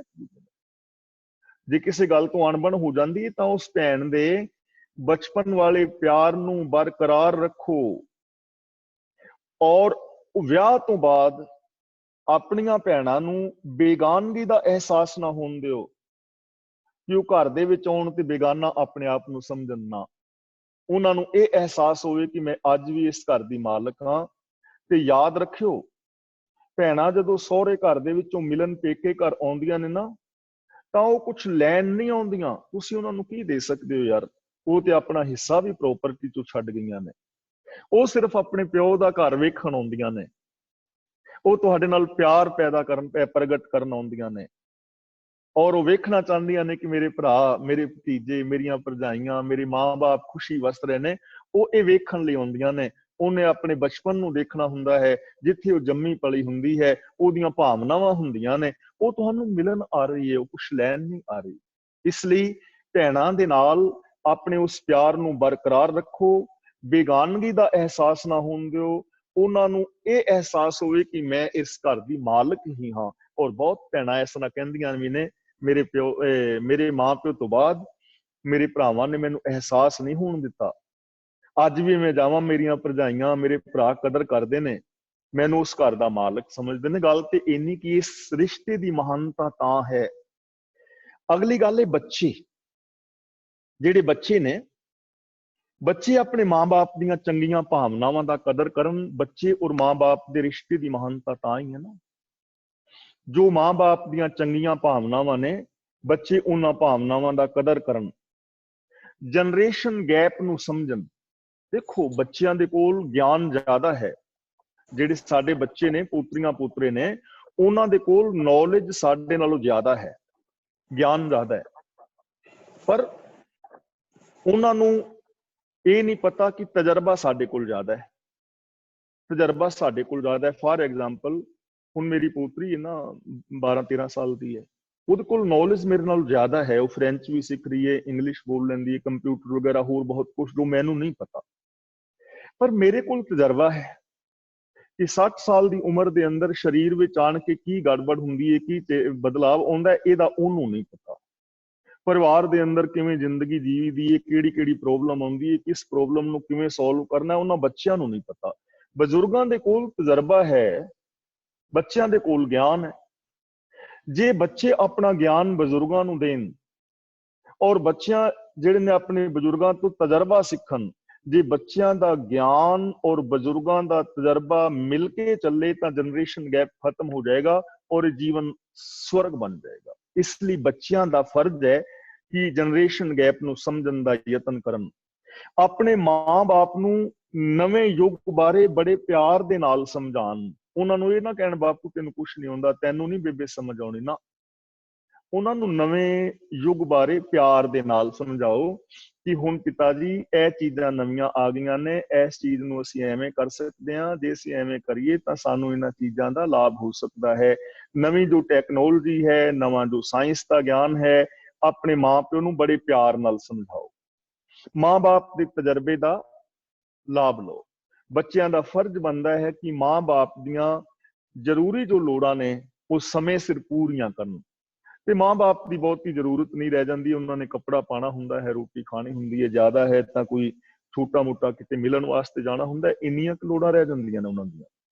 ਤੇ ਮਾਂ-ਬਾਪ ਨੂੰ ਪੈਸਿਆਂ ਦੀ ਲੋੜ ਨਹੀਂ ਹੁੰਦੀ ਬੱਚਿਆਂ ਦੀ, ਦਾਦੀ ਦਾਦੇ ਨੂੰ ਪੈਸਿਆਂ ਦੀ ਲੋੜ ਨਹੀਂ ਹੈ। ਸਭ ਤੋਂ ਵੱਡੀ ਜੋ ਪ੍ਰੋਬਲਮ ਬਜ਼ੁਰਗਾਂ ਦੀ ਹੈ ਉਹ ਹੈ ਉਹਨਾਂ ਨੂੰ ਟਾਈਮ ਚਾਹੀਦਾ ਹੈ, ਕਿਉਂਕਿ ਉਹਨਾਂ ਨੇ ਹੁਕਮ ਚਲਾਇਆ ਹੁੰਦਾ ਹੈ, ਬਹੁਤ ਉਹ ਫਿਰੇ ਵਿਚਰੇ ਹੁੰਦੇ ਨੇ, ਬਹੁਤ ਸਾਰੀਆਂ ਗੱਲਾਂ ਬਾਤਾਂ ਕੀਤੀਆਂ ਔਰ ਸੁਣੀਆਂ ਹੁੰਦੀਆਂ ਨੇ। ਤੇ ਜਦੋਂ ਬੱਚੇ ਉਹਨਾਂ ਦੇ ਕੋਲ ਬਹਿੰਦੇ ਹੀ ਨਹੀਂ, ਉਹਨਾਂ ਦੀ ਗੱਲ ਨਹੀਂ ਸੁਣਦੇ, ਤਾਂ ਉਹ ਪਰੇਸ਼ਾਨ ਹੋ ਜਾਂਦੇ। ਕਈ ਬੱਚੇ ਕਹਿ ਦਿੰਦੇ ਨੇ ਅਸੀਂ ਤੇ ਬਾਪੂ ਨੂੰ ਵੱਖਰੀ ਬੈਠਕ ਦਿੱਤੀ ਹੈ, ਕੋਈ ਚੀਜ਼ ਦੀ ਖਾਣ ਪੀਣ ਦੀ ਕਮੀ ਨਹੀਂ, ਰੁਪਈਆ 10,000 ਉਹਦੇ ਸਰਾਣੇ ਹਮੇਸ਼ਾ ਪਿਆ ਰਹਿੰਦਾ ਹੈ। ਤੇ 10,000 ਨੂੰ ਉਹਨੇ ਸਿਰ 'ਚ ਮਾਰਨਾ ਹੈ। 10 ਮਿੰਟ ਜਾ ਕੇ ਜੇ ਤੁਸੀਂ ਉਹਦੇ ਕੋਲ ਬਹਿੰਦੇ ਨਹੀਂ, ਉਹਦੀ ਗੱਲ ਨਹੀਂ ਸੁਣਦੇ, कदी बापू दे कोल जाके बैठो, बापू लत्तां घुटदे आ, उन्हें घटाणियां नहीं। होर बापू की हाल चाल है, थोड़ा मजाक करो, थोड़ा हसो, ਉਹਦੇ ਨਾਲ बैठो, सारा दिन की करके आए हो दसो, बापू कल ਨੂੰ मैं ਉੱਥੇ जाना है, ਤੁਹਾਡੀ कोई सलाह, इन्ने नाल ਉਹਨਾਂ ਨੂੰ ਮਾਣ मिलेगा, ਉਹ ਜਿਉਂਦਿਆਂ ਵਿੱਚ ਆ ਜਾਣਗੇ। याद रखियो, ਜਦੋਂ ਬਜ਼ੁਰਗਾਂ ਦੇ ਕੰਨਾਂ ਵਿੱਚ ਬੱਚਿਆਂ ਦੀ ਇਹ ਆਵਾਜ਼ ਪੈ ਜਾਏ ਨਾ ਕਿ ਇਹ ਘਰ ਵਿੱਚ ਗੰਦ ਪਾਉਂਦੇ ਨੇ, ਸਾਡੇ ਤੋਂ ਨਹੀਂ ਇਹਨਾਂ ਦਾ ਸਿਆਪਾ ਹੁੰਦਾ, ਜਦੋਂ ਬੱਚਿਆਂ ਦੀਆਂ ਐਸੀਆਂ ਆਵਾਜ਼ਾਂ ਮਾਪਿਆਂ ਦੇ ਕੰਨਾਂ ਵਿੱਚ ਪੈ ਜਾਂਦੀਆਂ ਨੇ, ਉਦੋਂ ਮਾਪੇ ਮਰ ਜਾਂਦੇ ਨੇ, ਸਿਰਫ ਸਵਾਸ ਚੱਲਦੇ ਰਹਿ ਜਾਂਦੇ ਨੇ, ਜ਼ਿੰਦਗੀ ਉਹਨਾਂ ਦੀ ਖਤਮ ਹੋ ਜਾਂਦੀ। ਇਸ ਲਈ ਕਦੀ ਬੱਚੇ ਐਸਾ ਨਾ ਕਰਨ, ਉਹਨਾਂ ਦਾ ਧਿਆਨ ਦੇਣ ਔਰ ਬੱਚੇ ਜਿਹੜੇ ਨੇ ਮਾਪਿਆਂ ਦੇ ਨਾਲ ਸਹਿਯੋਗ ਕਰਨ। ਇਹ ਮਾਂ-ਬਾਪ ਔਰ ਬੱਚਿਆਂ ਦੇ ਰਿਸ਼ਤੇ ਦੀ ਮਹਾਨਤਾ ਹੈ। ਤੇ ਮਾਤਾ ਪਿਤਾ ਦੇ ਕੀ ਫਰਜ਼ ਨੇ? ਮੋਟੇ-ਮੋਟੇ ਫਰਜ਼ ਮੈਂ ਸਾਂਝੇ ਕਰਦੇ ਹਾਂ। ਬੱਚਿਆਂ ਨੂੰ ਚੰਗੀ ਸਿੱਖਿਆ ਦਿਓ, ਚੰਗੀ ਖੁਰਾਕ ਔਰ ਸਿਹਤ ਦਾ ਖਿਆਲ ਰੱਖੋ, ਬੱਚੇ ਗੰਦੀ ਮਾੜੀ ਸੰਗਤ ਵਿੱਚ ਨਾ ਚਲੇ ਜਾਣ, ਧਿਆਨ ਰੱਖੋ, ਔਰ ਬੱਚਿਆਂ ਦੀ ਚੰਗੀ ਮਾਨਸਿਕਤਾ, ਕਿ ਇਹਨਾਂ ਦੀ ਮੈਂਟੈਲਿਟੀ ਚੰਗੀ ਹੋਵੇ। ਦੇਖੋ, ਇੱਕ ਨਾ ਬੀਬੀ ਨੇ ਆਪਣੀ ਬੇਟੀ ਨੂੰ ਕਿਹਾ, ਕਹਿੰਦੀ ਬਿੰਦੋ ਜਾ ਨਾ ਚਾਚੀ ਕੋਲੋਂ ਖੰਡ ਲੈ ਕੇ ਆ, ਕੋਲ ਮਾਸੀ ਤੇਰੀ ਆਈ ਹੈ ਤੇ ਚਾਹ ਬਣਾਉਣੀ ਹੈ। ਘਰ ਖੰਡ ਨਹੀਂ ਸੀ, ਇੱਕ ਦੂਜੇ ਕੋਲੋਂ ਪਿੰਡਾਂ ਵਿੱਚ ਫੜ ਲੈਂਦੇ ਨੇ, ਅੱਜ ਤਾਂ ਰਿਵਾਜ ਨਹੀਂ ਰਿਹਾ। ਤੇ ਬਿੰਦੋ ਨਿੱਕੀ ਜਿਹੀ ਕੁੜੀ ਸੀ 7-8 ਸਾਲ ਦੀ, ਜਾ ਕੇ ਕਹਿੰਦੀ ਚਾਚੀ ਮੰਮੀ ਨੇ ਖੰਡ ਮੰਗਾਈ ਹੈ, ਕੀ ਕਰਨਾ ਹੈ? ਕਹਿਣ ਲੱਗੀ ਮੰਮੀ ਮਾਸੀ ਆਈ ਹੈ, ਚਾਚੀ ਮਾਸੀ ਆਈ ਹੈ, ਮੰਮੀ ਕਹਿੰਦੀ ਸੀ ਚਾਹ ਬਣਾਣੀ ਹੈ, ਜਾ ਤੂੰ ਚਾਚੀ ਤੋਂ ਖੰਡ ਲੈ ਆ। ਉਹਨੇ ਖੰਡ ਦੀ ਕੌਲੀ ਭਰ ਕੇ ਦੇ ਦਿੱਤੀ ਤੇ ਨਾਲ ਚਾਚੀ ਨੇ ਬੜੇ ਪਿਆਰ ਦੇ ਨਾਲ ਦੇ ਕੇ ਨਾ, ਪਿਆਰ ਸਿਰ ਤੇ, ਕਹਿੰਦੀ ਬਿੰਦੋ ਹੋਰ ਮੰਮੀ ਕੀ ਆਂਦੀ ਸੀ? ਕਹਿੰਦੀ ਚਾਚੀ ਮੰਮੀ ਇਹ ਆਂਦੀ ਸੀ ਕਿ ਜੇ ਉਸ ਬਾਂਦਰੀ ਨੇ ਖੰਡ ਨਾ ਦਿੱਤੀ ਤੇ ਨਾਲ ਵਾਲੀ ਚੜੇਲ ਤੋਂ ਲੈ ਆਂਦੀ,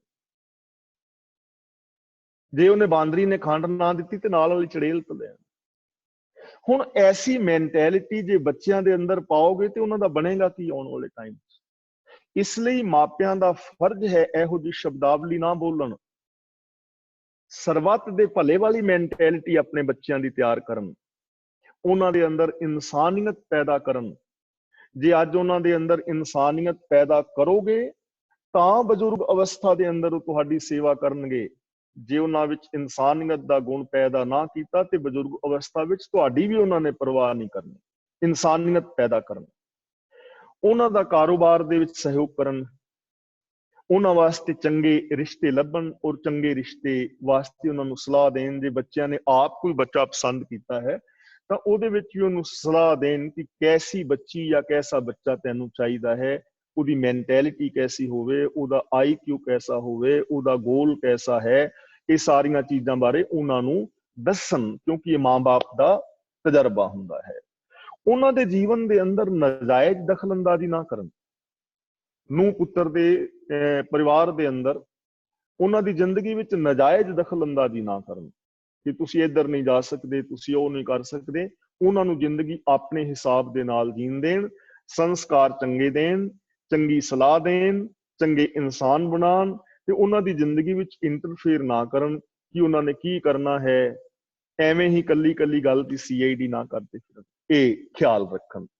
ਉਹਨਾਂ ਦੇ ਗਿਆਨ ਦਾ ਲਾਭ ਲੈਣ। ਮਾਂ ਪਿਓ ਜਿਹੜੇ ਨੇ ਨਾ, ਬੱਚਿਆਂ ਦੇ ਗਿਆਨ ਦਾ ਲਾਭ ਲੈਣ।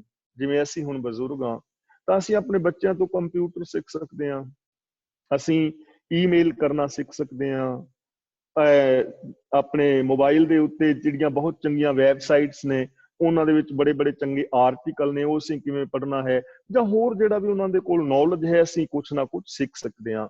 ਔਰ ਬੱਚਿਆਂ ਨੂੰ ਸਕਾਰਾਤਮਕ ਸੋਚ ਦੇਣ, ਇਹ ਮਾਪਿਆਂ ਦੇ ਫਰਜ਼ ਨੇ। ਹੁਣ ਅਖੀਰ ਦੇ ਉੱਤੇ ਆ ਜਾਂਦੀ ਏ ਦੋਸਤੀ, ਕਿਉਂਕਿ ਰਿਸ਼ਤੇਦਾਰਾਂ ਤੋਂ ਇਲਾਵਾ ਸਾਡੀ ਦੋਸਤੀ ਵੀ ਹੁੰਦੀ ਹੈ ਨਾ। ਤਾਂ ਦੋਸਤੀ ਯਾਦ ਰੱਖਣਾ, ਦੋਸਤ ਦਾ ਮਤਲਬ ਕੀ ਹੈ? ਦੋਸਤ ਦਾ ਮਤਲਬ ਹੈ 2+7। 7 ਦਾ ਮਤਲਬ ਸੱਚਾਈ, 2 ਦਾ ਮਤਲਬ 2। ਜਦੋਂ 2 ਸੱਚਾਈਆਂ ਮਿਲ ਕੇ ਇੱਕ ਹੋ ਜਾਣ ਉਹਨੂੰ ਕਹਿੰਦੇ ਨੇ ਦੋਸਤ। ਤੇ ਜੇ ਦੋਵੇਂ ਝੂਠੇ ਹੋਣ ਤਾਂ ਫਿਰ ਦੋਸਤ ਤੇ ਨਾ ਹੋਵੇ।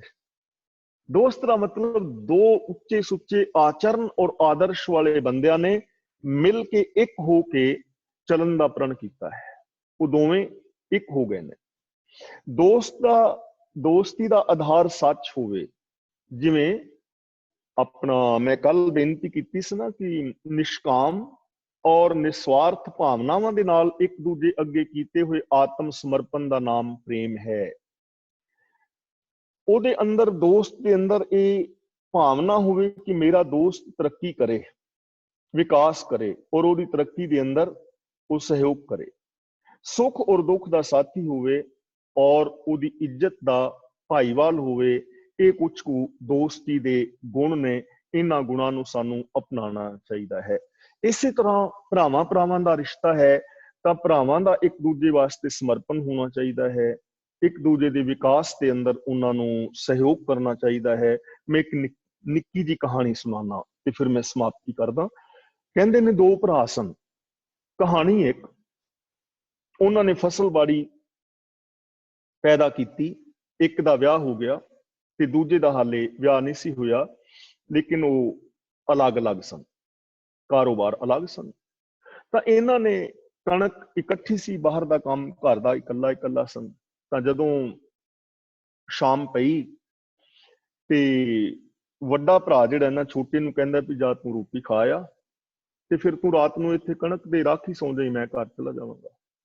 ਛੋਟਾ ਭਰਾ ਘਰ ਚਲਾ ਗਿਆ, ਰੋਟੀ ਖਾਧੀ ਤੇ ਵੱਡੇ ਭਰਾ ਨੇ ਵੇਖਿਆ ਵੀ ਇਹਦੀ ਕਣਕ ਦੀ ਜਿਹੜੀ ਢੇਰੀ ਹੈ ਤੇ ਬਰਾਬਰ ਹੀ ਵੰਡੀ ਹੈ, ਪਰ ਮੈਂ ਵਿਆਹਿਆ ਗਿਆ ਹਾਂ, ਇਹਦਾ ਹਾਲੇ ਵਿਆਹ ਹੋਣਾ ਹੈ, ਇਹਦੇ ਖਰਚੇ ਹਾਲੇ ਜ਼ਿਆਦਾ ਨੇ ਤੇ ਇਹਨੇ ਸਾਹਮਣੇ ਤੇ ਕਣਕ ਲੈਣੀ ਨਹੀਂ, ਕਿਉਂ ਨਾ ਮੈਂ 4 ਪੀਪੇ ਕਣਕ ਇਹਦੇ ਵਿੱਚ ਪਾ ਦਿੰਦਾ ਵਾਂ, ਨਾਲੇ ਉਹਦੇ ਤੇ ਅਹਿਸਾਨ ਵੀ ਨਾ ਹੋਏਗਾ ਤੇ ਨਾਲੇ 4 ਪੀਪੇ। ਉਹਨੇ ਪੀਪਾ ਚੁੱਕਿਆ ਤੇ ਆਪਣੀ ਕਣਕ ਦੇ ਵਿੱਚੋਂ ਛੋਟੇ ਭਰਾ ਦੀ ਢੇਰੀ ਦੇ ਉੱਤੇ 5, 10, 20 ਪੀਪੇ ਸੁੱਟ ਦਿੱਤੇ। ਸਹਿਯੋਗ ਹੋ ਜਾਏਗਾ। ਛੋਟਾ ਭਰਾ ਲੰਗਰ ਪਾਣੀ ਛਕ ਕੇ ਵਾਪਸ ਆਇਆ ਤੇ ਵੱਡੇ ਨੂੰ ਕਹਿਣ ਲੱਗਾ ਕਿ ਵੀਰ ਤੁਸੀਂ ਘਰ ਚਲੇ ਜਾਓ, ਸਵੇਰੇ ਆ ਜਾਇਓ। ਤੇ ਛੋਟੇ ਭਰਾ ਨੇ ਸੋਚਿਆ ਕਿ ਮੈਂ ਤੇ ਹਾਲੇ ਕੁਆਰਾ ਹਾਂ, ਮੇਰਾ ਤੇ ਖਰਚ ਨਹੀਂ, ਵੱਡੇ ਭਰਾ ਦੇ ਬੱਚੇ ਨੇ ਪੜ੍ਹਨੇ ਨੇ, ਉਹਦਾ ਖਰਚ ਹੈ, ਵੈਸੇ ਇਹਨੇ ਕਣਕ ਲੈਣੀ ਨਹੀਂ ਤੇ ਕਿਉਂ ਨਾ ਮੈਂ ਕੋਈ 4 ਪੀਪੇ ਕਣਕ ਉਹਦੇ ਢੇਰ ਤੇ ਪਾ ਦੇ।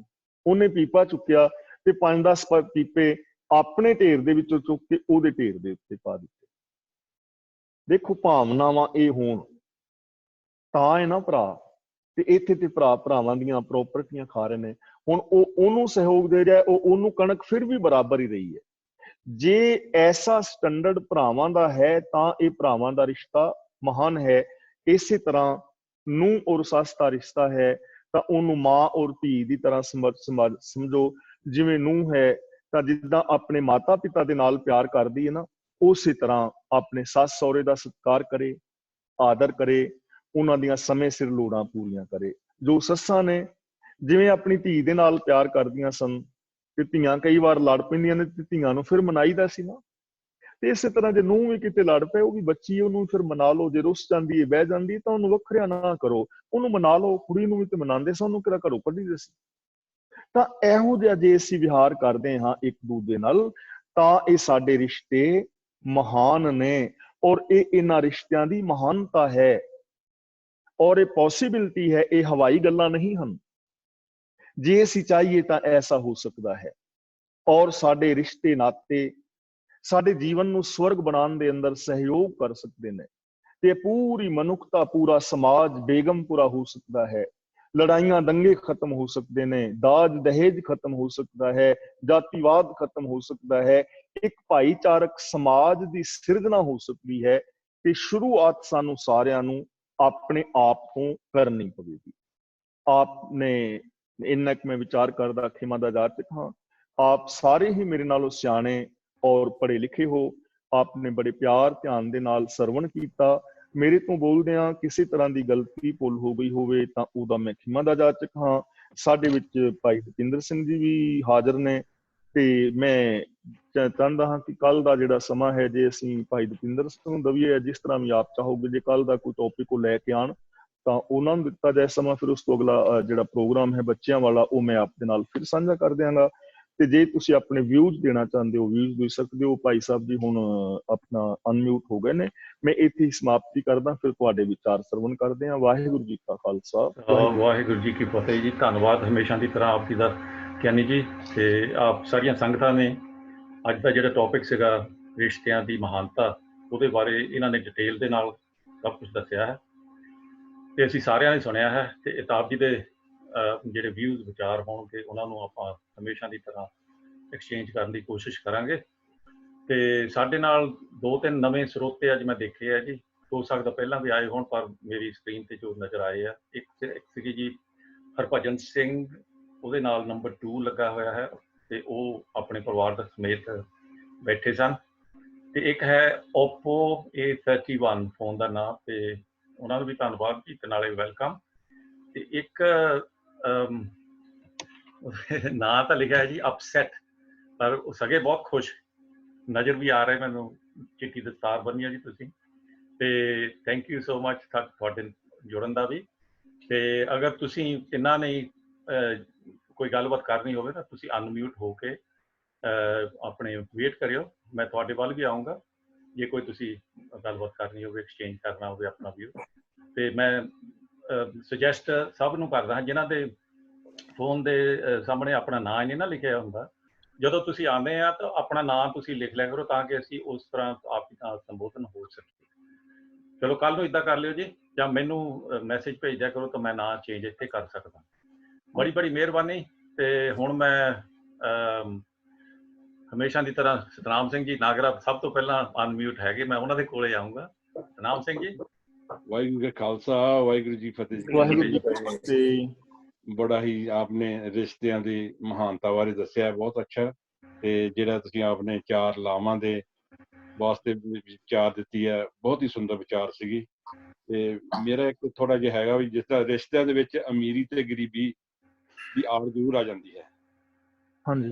ਜਿਸ ਤਰ੍ਹਾਂ ਕੋਈ ਰਿਸ਼ਤੇਦਾਰ ਅਮੀਰ ਹੈ, ਉਹਦਾ ਕੋਈ ਪ੍ਰੋਗਰਾਮ ਹੁੰਦਾ ਤਾਂ ਉਹ ਅਮੀਰ ਰਿਸ਼ਤੇਦਾਰ ਵਾਸਤੇ ਗਰੀਬ ਜਿਹੜਾ ਹੈਗਾ ਉਹ ਹਮੇਸ਼ਾ ਮਹਿੰਗਾ ਹੀ ਗਿਫਟ ਜਾਂ ਤੋਹਫਾ ਜਾਂ ਕੋਈ ਸੂਟ ਆਦਿ ਜਾਂਦੇ, ਜੋ ਉਹ ਵੀ ਉਹਨਾਂ ਦੇ ਨੱਕ ਥੱਲੇ ਨਹੀਂ ਹੁੰਦੇ। ਤੇ ਜਿਹੜੇ ਅਮੀਰ ਗਰੀਬ ਦਾ ਕਿਸੇ ਦਾ ਰਿਸ਼ਤੇਦਾਰ ਦਾ ਪ੍ਰੋਗਰਾਮ ਹੁੰਦਾ ਹੈ ਤਾਂ ਉਹ ਅਮੀਰ ਹਮੇਸ਼ਾ ਹੀ ਕੋਈ ਸਸਤਾ ਤੇ ਹਲਕਾ ਸੂਟ ਜਾਂ ਹਲਕਾ ਦਾ ਗਿਫਟ ਦਿੰਦਾ ਹੈ। ਤੇ ਇਹਦੇ ਵਿੱਚ ਥੋੜੀ ਜਿਹੀ ਇਹਨਾਂ ਆੜ ਆ ਜਾਂਦੀ ਹੈ ਤੇ ਜੋ ਇਹਨਾਂ ਵਿੱਚ ਫਿੱਕ ਪੈ ਜਾਂਦਾ ਹੈ। ਇਹੀ ਮੇਰਾ ਸੀਗਾ ਥੋੜਾ ਜਿਹਾ ਵਿਚਾਰ। ਥੈਂਕ ਯੂ ਜੀ। ਹਾਂਜੀ, ਇਹਦੇ ਵਾਸਤੇ ਨਾ ਸਾਨੂੰ ਗੁਰਬਾਣੀ ਦੇ ਵਿੱਚੋਂ ਇੱਕ ਬਹੁਤ ਚੰਗੀ ਸੇਧ ਮਿਲਦੀ ਹੈ ਕਿ ਜੋ ਅਮੀਰੀ ਔਰ ਗਰੀਬੀ, ਸਾਨੂੰ ਇਹਦੀ ਡੈਫੀਨੇਸ਼ਨ ਬਦਲਣੀ ਚਾਹੀਦੀ ਹੈ। ਕਹੋ ਕਬੀਰ ਨਿਰਧਨ ਹੈ ਸੋਈ, ਜਾ ਕੇ ਹਿਰਦੇ ਨਾਮ ਨਾ ਹੋਈ। ਕਿ ਜੇ ਅਸੀਂ ਗੁਰਮਤਿ ਅਨੁਸਾਰ ਰਿਸ਼ਤਿਆਂ ਦੀ ਮਹਾਨਤਾ ਨੂੰ ਸਮਝਣਾ ਹੈ ਤਾਂ ਸਾਨੂੰ ਅਮੀਰੀ ਦੀ ਡੈਫੀਨੇਸ਼ਨ ਬਣਾਉਣੀ ਚਾਹੀਦੀ ਹੈ ਕਿ ਜੋ ਗੁਣੀ ਔਰ ਸੰਤੋਖ ਵਾਲਾ ਇਨਸਾਨ ਹੈ ਉਹ ਅਮੀਰ ਹੈ, ਔਰ ਜਿਸ ਦੇ ਅੰਦਰ ਅਵਗੁਣ ਨੇ ਉਹ ਇਨਸਾਨ ਗਰੀਬ ਹੈ। ਤਾਂ ਰਿਸ਼ਤਿਆਂ ਦੀ ਮਹਾਨਤਾ ਜਿਹੜੀ ਹੈ ਲੈਣ ਦੇਣ ਦੇ ਵਿੱਚ ਨਹੀਂ ਹੈ, ਰਿਸ਼ਤਿਆਂ ਦੀ ਮਹਾਨਤਾ ਪਿਆਰ, ਮੁਹੱਬਤ ਔਰ ਸਹਿਯੋਗ ਦੇ ਅੰਦਰ ਹੈ। ਤਾਂ ਸਾਨੂੰ ਚਾਹੀਦਾ ਕਿ ਜੇ ਕੋਈ ਸਾਡਾ ਰਿਸ਼ਤੇਦਾਰ ਪਛੜਿਆ ਹੋਇਆ ਹੈ ਜਾਂ ਗਰੀਬ ਹੈ ਤਾਂ ਅਸੀਂ ਉਹਦੇ ਤੋਂ ਐਸੀ ਉਮੀਦ ਨਾ ਕਰੀਏ, ਸਗੋਂ ਜਿਵੇਂ ਮੈਂ ਪਾਰਸੀਆਂ ਵਾਲੀ ਉਦਾਹਰਨ ਦਿੱਤੀ ਸੀ, ਅਸੀਂ ਆਪਣੇ ਉਸ ਗਰੀਬ ਰਿਸ਼ਤੇਦਾਰ ਦਾ ਸਹਿਯੋਗ ਕਰੀਏ ਔਰ ਉਹਨੂੰ ਵੀ ਉੱਠਣ ਦਾ ਮੌਕਾ ਦੇਈਏ। ਮੇਰੀ ਸਲਾਹ ਹੈ। ਥੈਂਕ ਯੂ ਜੀ। ਧੰਨਵਾਦ ਜੀ। ਧੰਨਵਾਦ ਜੀ, ਬਹੁਤ ਬਹੁਤ। ਸਾਡੇ ਕੋਲ ਦੀਪਿੰਦਰ ਸਿੰਘ ਜੀ ਸੀਗੇ ਪਰ ਉਹ ਸਕਰੀਨ ਤੇ ਨਜ਼ਰ ਨਹੀਂ ਆ ਰਹੇ। ਜੇ ਉਹ ਜੇ ਜੁੜੇ ਹੋਣ ਤਾਂ ਪਲੀਜ਼ ਉਹ ਆ ਜਾਣ। ਤੇ ਉਹਦੇ ਬਾਅਦ ਦੇ ਵਿੱਚ ਹੁਣ ਮੈਂ ਦੇਖਦਾ ਗੁਰਚਰਨ ਸਿੰਘ ਜੀ ਢੇਸੀ, ਤੁਸੀਂ ਵੀ ਅਨਮਿਊਟ ਆ ਜੇ ਤੁਸੀਂ ਕੋਈ ਗੱਲ ਕਰਨੀ। ਹਾਂ ਜੀ, ਮੈਂ ਵੈਸੇ ਗਿਆਨੀ ਹੋਣਾ ਮਿਹਰਬਾਨੀ ਕਰਨਾ ਚਾਹੁੰਦਾ ਕਿ ਵੀ ਬਹੁਤ ਸੋਹਣਾ ਅੱਛਾ ਪ੍ਰੋਗਰਾਮ ਪੇਸ਼ ਕੀਤਾ। ਇੱਕ ਨਹੀਂ ਜਨਰੇਸ਼ਨ ਗੈਪ ਬਾਰੇ ਗੱਲ ਕੀਤੀ ਸੀ। ਵੈਸੇ ਮੈਂ ਇਹ ਸਮਝਦਾ ਹਾਂ ਕਿ ਵੀ ਇਹ ਬਹੁਤ ਜ਼ਰੂਰੀ ਗੱਲ ਸੀਗੀ ਜਿਹੜੀ ਇਹਦੀ ਕੀਤੀ ਆ, ਕਿਉਂਕਿ ਜਨਰੇਸ਼ਨ ਗੈਪ ਦੇ ਨਾਲ ਕੀ ਹੁੰਦਾ, ਮੈਂ ਸਮਝਦਾ ਕਿ ਵੀ ਹਰੇਕ 10 ਸਾਲ ਬਾਅਦ ਨਾ ਇੱਕ ਜਨਰੇਸ਼ਨ ਗੈਪ ਬਣ ਜਾਂਦਾ। ਜਦੋਂ ਬੱਚਾ 10 ਸਾਲ ਦਾ ਹੁੰਦਾ ਉਹ ਤੋਂ ਬਾਅਦ ਉਹਦੀ ਸੋਚ ਹੋਣੀ ਸ਼ੁਰੂ ਹੋ ਜਾਂਦੀ ਆ। ਅਸੀਂ ਸਾਡੀ ਬਹੁਤੀ ਸਮੱਸਿਆ ਲੈਣ ਦੇ ਵਿੱਚ ਕੀ ਹੈ ਪਰਿਵਾਰਾਂ ਦੇ ਵਿੱਚ ਕਿ ਨਾ ਅਸੀਂ ਬੱਚੇ ਨੂੰ ਕਹਿਣ ਲੱਗ ਪੈਂਦੇ ਆ ਕਿ ਮੈਂ ਤੇਰਾ ਪੇ ਆ ਕਿ ਤੂੰ ਮੇਰਾ ਪੇ ਆ। ਉਹਦੇ ਵਿੱਚ ਕਿ ਨਾ ਫਿਰ ਇਹ ਜਿਹੜੀ ਜਨਰੇਸ਼ਨ ਗੈਪ ਆ, ਜਿਹੜਾ ਸਿਆਣਾ ਬੰਦਾ ਕਰਦਾ ਹੈ ਕਿ ਨਾ ਉਹ ਸਮਝਦਾ ਨਹੀਂ ਹੈਗਾ ਕਿ ਵੀ ਹਾਂ ਮੈਂ ਬੱਚੇ ਦੇ ਨਾਲ ਵੀ ਇਹਦੀ ਵੀ ਜਿਹੜੀ ਚਾਹਤ ਹੈਗੀ ਉਹਨੂੰ ਸਮਝਾਂ। ਅਸੀਂ ਆਪਣੀ ਧੌਂਸ ਦਿੰਦੇ ਰਹਿੰਦੇ ਹਾਂ ਕਿ ਵੀ ਜਿੱਦਾਂ ਮੈਂ ਕਹਿਣਾ ਆ ਕਿ ਵੀ ਉਹ ਹੀ ਹੋਣਾ ਚਾਹੀਦਾ। ਉੱਥੇ ਫਿਰ ਸਾਡਾ ਘਰ ਦੇ ਵਿੱਚ ਨਾ ਡਿਫੈਕਸ਼ਨ ਹੋ ਜਾਂਦੀ ਆ ਕਿ ਵੀ ਮੈਂ ਆਪਣੇ ਰਾਹ ਆ, ਤੂੰ ਆਪਣੇ ਰਾਹ ਚੱਲ। ਉੱਥੋਂ ਫਿਰ ਸਾਡੀ ਜੁਦਾਈ ਹੋਣੀ ਹੈ। ਮੈਨੂੰ ਇੱਥੇ ਪਤਾ ਕੋਈ ਤਾਂ ਹੀ ਬੱਚੇ ਸਾਡੇ ਜਿਹੜੇ ਆ ਕਿ ਨਾ ਉਹ ਅਲੱਗ ਹੋ ਜਾਂਦੇ ਆ। ਜਿਹੜਾ ਤੁਹਾਡਾ ਕੱਲ ਦਾ ਵਿਸ਼ਾ ਸੀਗਾ ਵੀ ਚਿੰਤਾ ਦਾ, ਇਹੀ ਇੱਕ ਸਾਡਾ ਇੱਕ ਕਾਰਨ ਬਣ ਜਾਂਦਾ ਘਰ ਦੇ ਵਿੱਚ ਚਿੰਤਾ ਕਰਨ ਦਾ ਵੀ ਸਾਡੇ ਬੱਚੇ ਸਾਡੇ ਤੋਂ ਦੂਰ ਕਿਉਂ ਹੋਣ ਲੱਗ ਪਏ, ਕਿਉਂਕਿ ਅਸੀਂ ਉਹ ਜਿਹੜਾ ਜਨਰੇਸ਼ਨ ਗੈਪ ਆ ਉਹ ਨਹੀਂ ਸਮਝਦੇ। ਮੇਰਾ ਇੱਥੇ ਇੱਕ ਦੋਸਤ ਸੀਗਾ, ਮੇਰਾ ਇੱਥੇ ਲਾਗੇ ਰਹਿੰਦਾ ਸੀਗਾ, ਵਿਚਾਰਾ ਪੂਰਾ ਹੋ ਗਿਆ ਹੁਣ ਤਾਂ ਮੈਜਿਸਟ੍ਰੇਟ ਸੀਗਾ। ਅਸੀਂ ਉਹਦੇ ਲੜਕੇ ਦੇ ਵਿਆਹ ਤੇ ਗਏ, ਉਦਣ ਹੀ ਵਿਆਹ ਤੋਂ ਉਹ ਲੜਕਾ ਕਿ ਨਾ ਲੜਕੀ ਜਾਣੀ ਉਹਦੇ ਘਰ ਨਹੀਂ ਵਾਪਸ ਆਏ। ਉਹਦਾ ਲੜਕਾ ਵੀ ਡਾਕਟਰ ਸੀਗਾ, ਲੜਕੀ ਦੀ ਬਹੂ ਦੀ ਪੋਜੀਸ਼ਨ ਅੱਛੀ ਸੀਗੀ। ਹੁਣ ਉਸ ਘਰ ਦੇ ਵਿੱਚ ਕੋਈ ਜਨਰੇਸ਼ਨ ਗੈਪ ਹੋਏਗਾ ਹੀ ਨਾ, ਕਿ ਵੀ ਜਿਹੜਾ ਵਿਆਹ ਤੋਂ ਪਹਿਲੇ ਦਿਨ ਹੀ ਨਹੀਂ ਉਹ ਉਸ ਘਰ ਬਣਿਆ ਆਪਣੇ ਬਾਪ ਦੇ। ਹਾਂਜੀ, ਜਨਰੇਸ਼ਨ ਗੈਪ ਤਾਂ ਹੈ ਹੀ ਹੈ, ਔਰ ਇਸ ਜਨਰੇਸ਼ਨ ਗੈਪ ਨੂੰ ਖਤਮ ਕਰਨ ਵਾਸਤੇ ਜਿਸ ਤਰ੍ਹਾਂ ਕਿ ਮੈਂ ਬੇਨਤੀ ਕੀਤੀ ਸੀ ਕਿ ਬੱਚੇ ਜੋ ਨੇ ਉਹ ਆਪਣੇ ਮਾਂ-ਬਾਪ ਦੇ ਤਜਰਬੇ ਤੋਂ ਲਾਭ ਲੈਣ, ਔਰ ਜਿਹੜੇ ਮਾਂ-ਬਾਪ ਨੇ ਉਹ ਵੀ ਨਿਰੀ ਧੌਂਸ ਨਾ ਜਮਾਉਣ। ਬਿਲਕੁਲ ਕਈ ਬੰਦੇ ਪਤਾ ਇਹੋ ਜਿਹੇ ਹੁੰਦੇ ਨੇ ਵੀਰ ਜੀ ਵੀ ਉਹ ਨਾ ਆਪਣੀ ਮਹਾਨਤਾ ਦੱਸ ਰਹੇ ਹੁੰਦੇ ਨੇ ਕਿ ਗਿਆਨੀ ਜੀ ਮੈਂ ਆਪਣੇ ਘਰ ਦੇ ਅੰਦਰ ਦਾਬਾ ਰੱਖਿਆ ਹੈ, ਜਦੋਂ ਮੈਂ ਘਰ ਜਾ ਵੜਾਂ ਜਨਾਨੀ ਗੁੱਠੇ ਲੱਗ ਜਾਂਦੀ ਹੈ, ਬੱਚੇ ਚੂੰ ਨਹੀਂ ਕਰਦੇ। ਮੈਂ ਕਿਹਾ ਵੀ ਤੂੰ ਘਰ ਦਾ ਮੈਂਬਰ ਹੈ ਕਿ ਥਾਣੇਦਾਰ ਹੈ? ਥਾਣੇਦਾਰ ਨਾ ਬਣੋ, ਬੱਚਿਆਂ ਦੇ ਗਿਆਨ ਤੋਂ ਲਾਭ ਲਓ ਤੇ ਆਪਣਾ ਤਜਰਬਾ ਪਿਆਰ ਨਾਲ ਦੱਸੋ, ਫਿਰ ਇਹ ਸਮੱਸਿਆਵਾਂ ਸੋਲਵ ਹੋ ਸਕਣ। ਹਾਂਜੀ ਬਿਲਕੁਲ ਸਹੀ ਹੈ ਕਿ ਇਹ ਸਾਡੀ ਧੌਂਸ ਹੈ, ਇਹਨੂੰ ਖਤਮ ਕਰਨਾ ਪਊਗਾ। ਧੌਂਸ। ਉਹਨਾਂ ਇੱਕ ਬੱਚਾ ਸੀ, ਕਹਿੰਦਾ ਉਹ ਆਪਣੇ ਪਿਓ, ਉਹਦਾ ਮੁੰਡਾ ਨਾ ਮੁੰਡੇ ਨੂੰ ਕੁੱਟਦਾ ਹੁੰਦਾ ਸੀ, ਉਹਨੇ ਮੁੰਡੇ ਨੂੰ ਕੁੱਟਿਆ ਤੇ ਬੱਚਾ ਕੁੱਟ ਖਾ ਕੇ ਕਹਿੰਦਾ ਪਾਪਾ ਤੁਹਾਡੇ ਡੈਡੀ ਵੀ ਤੁਹਾਨੂੰ ਇਸ ਤਰ੍ਹਾਂ ਮਾਰਦੇ ਸੀ? ਕਹਿੰਦਾ ਹਾਂ। ਤੇ ਕਹਿੰਦਾ ਦਾਦਾ ਜੀ ਦੇ ਡੈਡੀ ਮਾਰਦੇ ਸੀ? ਕਹਿੰਦਾ ਹਾਂ। ਕਹਿੰਦਾ ਫਿਰ ਇਹ ਖਾਨਦਾਨੀ ਬਦਮਾਸ਼ੀ ਕਦੋਂ ਤੱਕ ਚੱਲੇਗੀ? ਛੱਡ ਦੋ ਇਹਨੂੰ। ਸਹੀ ਗੱਲ, ਸਾਨੂੰ ਛੱਡ ਦੇਣਾ ਚਾਹੀਦਾ ਸਵਾਲ। ਬਿਲਕੁਲ ਬਿਲਕੁਲ, ਬਹੁਤ ਮਸਲੇ ਖਤਮ ਹੋ ਜਾਣਗੇ ਜੇ ਇਹ ਚੀਜ਼ ਛੱਡੀ ਜਾਵੇ। ਮਿਹਰਬਾਨੀ ਜੀ, ਬਹੁਤ ਬਹੁਤ ਧੰਨਵਾਦ। ਆਪਣੇ ਜਰਨੈਲ ਸਿੰਘ ਤੁਸੀਂ ਵੀ ਅਨਮਿਊਟ ਆ, ਤੁਸੀਂ ਵੀ ਆ ਜਾਓ। Thank you.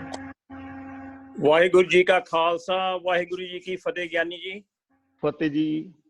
ਫਤਿਹ। ਗਿਆਨੀ ਜੀ ਤੁਸੀਂ ਅੱਜ ਤਾਂ ਬਹੁਤ ਵਧੀਆ ਉਦਾਹਰਨਾਂ ਦੇ ਕੇ ਸਾਰਿਆਂ ਨੂੰ ਰਿਸ਼ਤੇ ਬਾਰੇ ਸਮਝਾਇਆ ਕਿ ਰਿਸ਼ਤੇ ਕਿਸ ਤਰ੍ਹਾਂ ਪਾਲੇ ਜਾਂਦੇ ਆ। ਬਹੁਤ ਵਧੀਆ ਉਦਾਹਰਨਾਂ ਦਿੱਤੀਆਂ ਕਿ ਹਰੇਕ ਨੂੰ ਕੋਸ਼ਿਸ਼ ਕਰਨੀ ਚਾਹੀਦੀ ਹੈ। ਜਿਹੜੀ ਮੇਰਾ ਖਿਆਲ ਹੈਗਾ, ਮੇਰਾ ਆਪਣਾ ਪਰਸਨਲ ਵਿਊ ਆ ਕਿ ਜਿਹੜੀ ਵੀ ਰਿਸ਼ਤੇਦਾਰ ਨਿਭਾਉਣਾ ਹੈ ਤੁਹਾਡੇ ਆਪਣੇ ਤੇ ਹੈਗਾ ਕਿ ਤੁਸੀਂ ਕਿਸ ਤਰ੍ਹਾਂ ਅਗਲੇ ਬੰਦੇ ਨੂੰ, ਰਿਸ਼ਤੇਦਾਰ ਨੂੰ, ਦੋਸਤ ਨੂੰ ਕਿਸ ਤਰ੍ਹਾਂ ਟਰੀਟ ਕਰਦੇ ਆ। ਜੇਕਰ ਤੁਸੀਂ ਉਹਨਾਂ ਨੂੰ ਪੂਰਾ ਪਿਆਰ ਦਿੰਦੇ ਆਪਣੇ ਨੂੰ 100%, ਬੇਸ਼ੱਕ ਤੁਹਾਡਾ ਰਿਸ਼ਤੇਦਾਰ ਥੋੜਾ ਮਾੜਾ ਵੀ ਹੋਊ, ਅੜਬ ਵੀ ਹੋਊਗਾ, ਉਹ ਵੀ ਨਿਭ ਜਾਂਦਾ।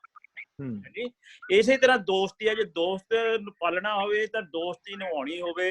ਤੁਸੀਂ ਕਈ ਹਰੇਕ ਬੰਦੇ 'ਚ ਕੋਈ ਨਾ ਕੋਈ ਕਮੀਆਂ ਹੁੰਦੀਆਂ, ਇਹ ਨਹੀਂ ਕਿ ਮੈਂ 100% ਆ ਤਾਂ ਦੂਏ 'ਚ ਕਮੀਆਂ ਮੇਰੇ 'ਚ ਵੀ ਹੈਗੀਆਂ। ਤੇ ਤੁਸੀਂ ਜੇਕਰ ਆਪਣੇ ਆਪ ਨੂੰ ਬੈਸਟ ਬਣਾਉਣ ਦੀ ਅਗਲੇ ਦੀ ਕੋਸ਼ਿਸ਼ ਕਰੋ। ਇਹ ਨਾ ਕਿ ਜੇ ਤੁਹਾਡਾ ਦੋਸਤ ਅਮੀਰ ਆ ਤੇ ਤੁਸੀਂ ਉਹਨੂੰ ਤਾਂ ਹੀ ਮਿਲੋ, ਜੇ ਉਹ ਗਰੀਬ ਆ ਤਾਂ ਉਹਨੂੰ ਮਿਲੋ ਨਾ। ਇਹਦੇ ਵਿੱਚ ਜਿਹੜੀ ਯਾਰੀ ਦੋਸਤੀ ਆ, ਮੇਨ ਕਰਕੇ ਯਾਰੀ ਦੋਸਤੀ, ਇਹਦੇ ਵਿੱਚ ਪੈਸੇ ਦਾ ਕੋਈ ਮਾਮਲਾ ਨਹੀਂ ਹੋਣਾ ਚਾਹੀਦਾ, ਕੌਣ ਅਮੀਰ ਆ ਕੌਣ ਗਰੀਬ ਆ, ਤੇ ਨਹੀਂ ਤਾਂ ਕਦੀ ਦੋਸਤੀ ਨਿਭਦੀ ਨਹੀਂ ਗੀ। ਇੱਕ ਮਿੰਟ ਮੈਂ ਤੁਹਾਡਾ ਟਾਈਮ ਲੈਣਾ ਚਾਹਾਂਗਾ।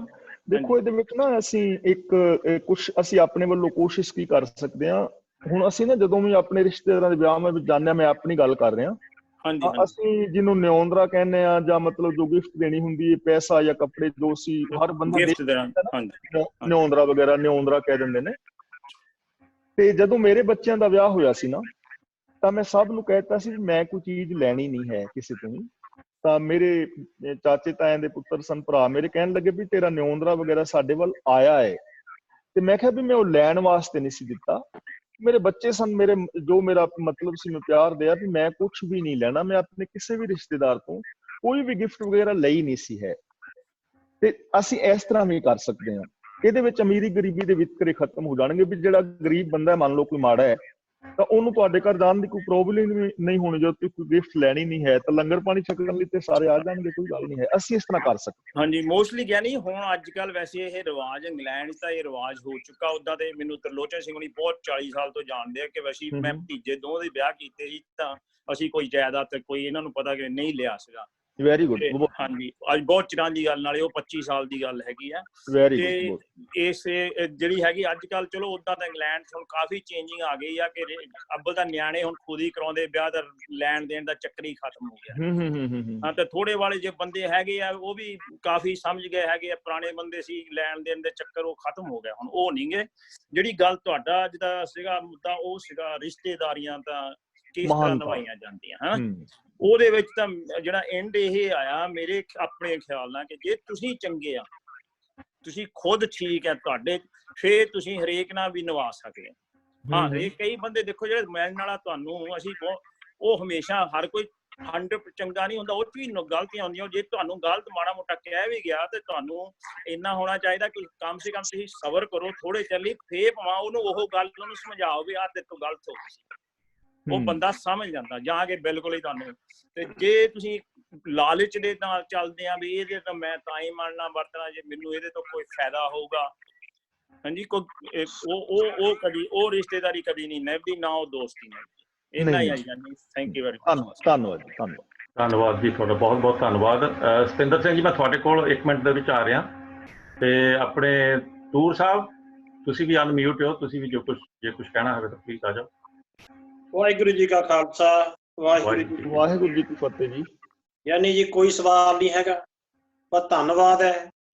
ਬਾਕੀ ਜਿਹੜਾ ਤੁਸੀਂ ਐਗਜ਼ਾਮਪਲ ਦਿੱਤੀ ਛੋਟੀ ਜਿਹੀ ਬੱਚਿਆਂ ਨੂੰ ਵੀ, ਤੁਸੀਂ ਥਾਣੇਦਾਰ ਆ, ਜੋ ਕਹਿ ਥਾਣੇਦਾਰ ਹੁੰਦਾ ਉਹ ਥਾਣੇਦਾਰ ਥਾਣੇ 'ਚ ਹੁੰਦਾ ਗਿਆ ਨਹੀਂ ਜੀ। ਹਾਂ ਸਹੀ, ਉਹ ਘਰ 'ਚ ਨਹੀਂ ਬੋਲਦਾ ਹੁੰਦਾ। ਸਹੀ ਗੱਲ ਹੈ। ਜੇ ਉਹ ਘਰ 'ਚ ਬੋਲੂਗਾ ਤੇ ਘਰ 'ਚ ਪ੍ਰੋਬਲਮ ਪੈਂਦੀ ਹੈ। ਉਹ ਥਾਣੇਦਾਰ ਸਿਰਫ ਥਾਣੇ ਵਿੱਚ ਹੀ ਹੈ, ਥਾਣੇ ਨੋਰਮਲ ਬੰਦਾ। ਵਾਹਿਗੁਰੂ ਜੀ ਕਾ ਖਾਲਸਾ, ਵਾਹਿਗੁਰੂ ਜੀ ਕੀ ਫਤਿਹ। ਮੈਂ ਮਾੜਾ ਜਿਹਾ ਐਡ ਕਰ ਦਿਆਂ ਜੀ, ਇਹ ਆਪਣੀ ਐਕਸਪਲੇਨੇਸ਼ਨ ਦੇਣ ਆਏ ਸੀਗੇ ਇਸ ਕਰਕੇ ਕਿਉਂਕਿ ਖੁਦ ਥਾਣੇਦਾਰ ਰਹਿ ਚੁੱਕੇ। ਉਹ ਬੱਲੇ ਬੱਲੇ ਬੱਲੇ, ਫਿਰ ਤੇ ਮੈਂ ਐਵੇਂ ਹੀ ਨਾਂ ਲੈ ਲਿਆ ਮਹਾਰਾਜ, ਮੈਨੂੰ ਡਰ ਲੱਗਣ ਲੱਗਾ। ਕੋਈ ਗੱਲ ਨਹੀਂ ਜੀ, ਇੱਥੇ ਸਾਰੇ ਹੀ ਆ ਜੀ, ਅੱਗੇ ਮੈਜਿਸਟ੍ਰੇਟ ਵੀ ਬੈਠੇ, ਹੋਰ ਵੀ ਬੈਠੇ ਆ, ਤੁਸੀਂ ਉਹਨਾਂ ਦਾ ਬਿਨਾਂ ਘਬਰਾਹਟ ਤੋਂ ਨਾਂ ਲਿਆ ਕਰੋ ਸਭ ਕੁਝ। ਠੀਕ ਹੈ ਜੀ ਤੂਰ ਸਾਹਿਬ, ਅਸੀਂ ਤਾਂ ਖੁਸ਼ ਹੁੰਦੇ ਆ ਜੀ ਨਾਂ ਲਿਆਓ ਤਾਂ, ਅਸੀਂ ਨਾਰਾਜ਼ ਨਹੀਂ ਹੁੰਦੇ। ਹਾਂ ਵੀ ਸਾਡੀ ਸਿਫਤ ਹੁੰਦੀ ਹੈ। ਮਿਹਰਬਾਨੀ ਮਿਹਰਬਾਨੀ। ਪੁਲਿਸ ਵਾਲੇ ਵੀ ਬੈਠੇ ਆ ਜੀ ਇੱਥੇ। ਹਾਂਜੀ ਬਿਲਕੁਲ ਬਿਲਕੁਲ। ਜਦੋਂ ਮੈਂ ਤੁਹਾਡਾ ਇਹ ਵਰਡ ਸੁਣਿਆ ਤਾਂ ਉਦੋਂ ਮੇਰਾ ਰੰਗ ਲਾਲ ਹੋ ਗਿਆ। ਉਹ ਬੱਲੇ ਬੱਲੇ ਬੱਲੇ, ਕਿਆ ਬਾਤ ਹੈ ਮਹਾਰਾਜ। ਚਲੋ ਠੀਕ ਹੈ ਜੀ, ਤੁਸੀਂ ਲਾਲ ਇੱਥੇ ਤੈ ਰੱਖਿਓ, ਸਾਨੂੰ ਲਾਲ ਨਾ ਕਰਨ ਤੁਰ ਪਿਓ। ਆਹੋ, ਤੇ ਸਤਿੰਦਰ ਸਿੰਘ ਜੀ ਤੁਸੀਂ ਆ ਜਾਓ। ਹਾਂਜੀ, ਵਾਹਿਗੁਰੂ ਜੀ ਕਾ ਖਾਲਸਾ, ਵਾਹਿਗੁਰੂ ਜੀ ਕੀ ਫਤਿਹ। ਵਾਹਿਗੁਰੂ ਜੀ ਕੀ ਫਤਿਹ ਜੀ। ਭਾਈ ਸਾਹਿਬ ਜੀ, ਜਿਸ ਤਰ੍ਹਾਂ ਮੈਂ ਪਹਿਲੇ ਵੀ ਕਿਹਾ ਸੀ ਨਾ ਕਿ ਤੁਹਾਡੀ ਜਿਹੜੀ ਤੁਸੀਂ ਜੋ ਐਕਸਪਲੇਨ ਕਰਦੇ ਹੋ ਨਾ, ਬਿਲਕੁਲ ਸਾਤਵਿਕ ਭੋਜਨ ਵਰਗਾ ਹੈ। ਅੱਜ ਤੱਕ ਖੀਰ ਵੀ ਮਿਲ ਗਈ। ਧੰਨਵਾਦ ਧੰਨਵਾਦ। ਇਹਦੇ 'ਚ ਤਾਂ ਇੱਕ ਦੋ ਚੀਜ਼ ਮੈਨੂੰ ਬਹੁਤ ਅੱਛੀਆਂ ਲੱਗੀਆਂ ਨੇ ਜੋ ਮੈਂ ਸਮਝਿਆ। ਇਹ ਕਿ ਮੇਰੇ ਬੱਚੇ ਜਿਹੜੇ ਨੇ ਮੇਰੇ ਤੋਂ ਆਏ ਨੇ, ਮੇਰੇ ਵਾਸਤੇ ਨਹੀਂ ਆਏ। ਇਸੇ ਤਰ੍ਹਾਂ ਮੇਰੇ ਜਿਹੜੇ ਰਿਸ਼ਤੇ ਨੇ ਉਹ ਮੇਰੇ ਤੋਂ ਬਣਨਗੇ, ਮੇਰੇ ਵਾਸਤੇ ਨਹੀਂ ਬਣਨਗੇ। ਜਿੱਧਰ ਮੇਰੇ ਵਾਸਤੇ ਦਾ ਗੱਲ ਹੋ ਜਾਏਗਾ ਨਾ, ਤੇ ਫਿਰ ਉਧਰ ਸਲੇਵਰੀ ਵਾਲੀ ਗੱਲ ਹੋ ਜਾਏਗੀ। ਹਾਂ ਸਹੀ ਗੱਲ ਹੈ। ਤੇ ਮੈਨੂੰ ਉਸ ਤੋਂ ਮੇਰੇ ਵਾਸਤੇ ਤੋਂ ਜ਼ਿਆਦਾ ਹੋਣਾ ਚਾਹੀਏ, ਮੇਰੇ ਵਾਸਤੇ ਤੋਂ ਬਜਾਏ ਮੇਰੇ ਥਰੂ ਹੋਏਗਾ ਤੇ ਉਹ ਜ਼ਿਆਦਾ ਸਹੀ ਰਹਿ ਜਾਏਗਾ ਮੇਰੇ ਵਾਸਤੇ। ਹਾਂ, ਕਿ ਮੈਂ ਉਹਨਾਂ ਲਈ ਹਾਂ। ਹਾਂ ਬਿਲਕੁਲ ਬਿਲਕੁਲ ਬਿਲਕੁਲ ਬਿਲਕੁਲ। ਥੈਂਕ ਯੂ, ਧੰਨਵਾਦ ਧੰਨਵਾਦ ਧੰਨਵਾਦ। ਬਹੁਤ ਬਹੁਤ ਧੰਨਵਾਦ ਜੀ। ਨਰਿੰਦਰ ਸਿੰਘ ਜਸਲ। ਹੈਲੋ, ਸਤਿ ਸ਼੍ਰੀ ਅਕਾਲ। ਵਾਹਿਗੁਰੂ ਜੀ ਕਾ ਖਾਲਸਾ, ਵਾਹਿਗੁਰੂ ਜੀ ਕੀ ਫਤਿਹ ਜੀ। ਬਹੁਤ ਹੀ ਸ਼ੁਭ ਵਿਚਾਰ ਤੁਸੀਂ ਅੱਜ ਦੱਸੇ ਹੈਗੇ ਰਿਸ਼ਤੇਦਾਰੀਆਂ ਬਾਰੇ, ਤੇ ਇੱਕ ਮੈਨੂੰ ਬਹੁਤ ਹੀ ਚੰਗਾ ਲੱਗਾ ਜਿੱਥੇ ਤੁਸੀਂ ਕਿਹਾ ਵੀ ਆਪਾਂ ਨੂੰ ਫਰਜ਼ ਨਿਭਾਉਣੇ ਚਾਹੀਦੇ ਆ।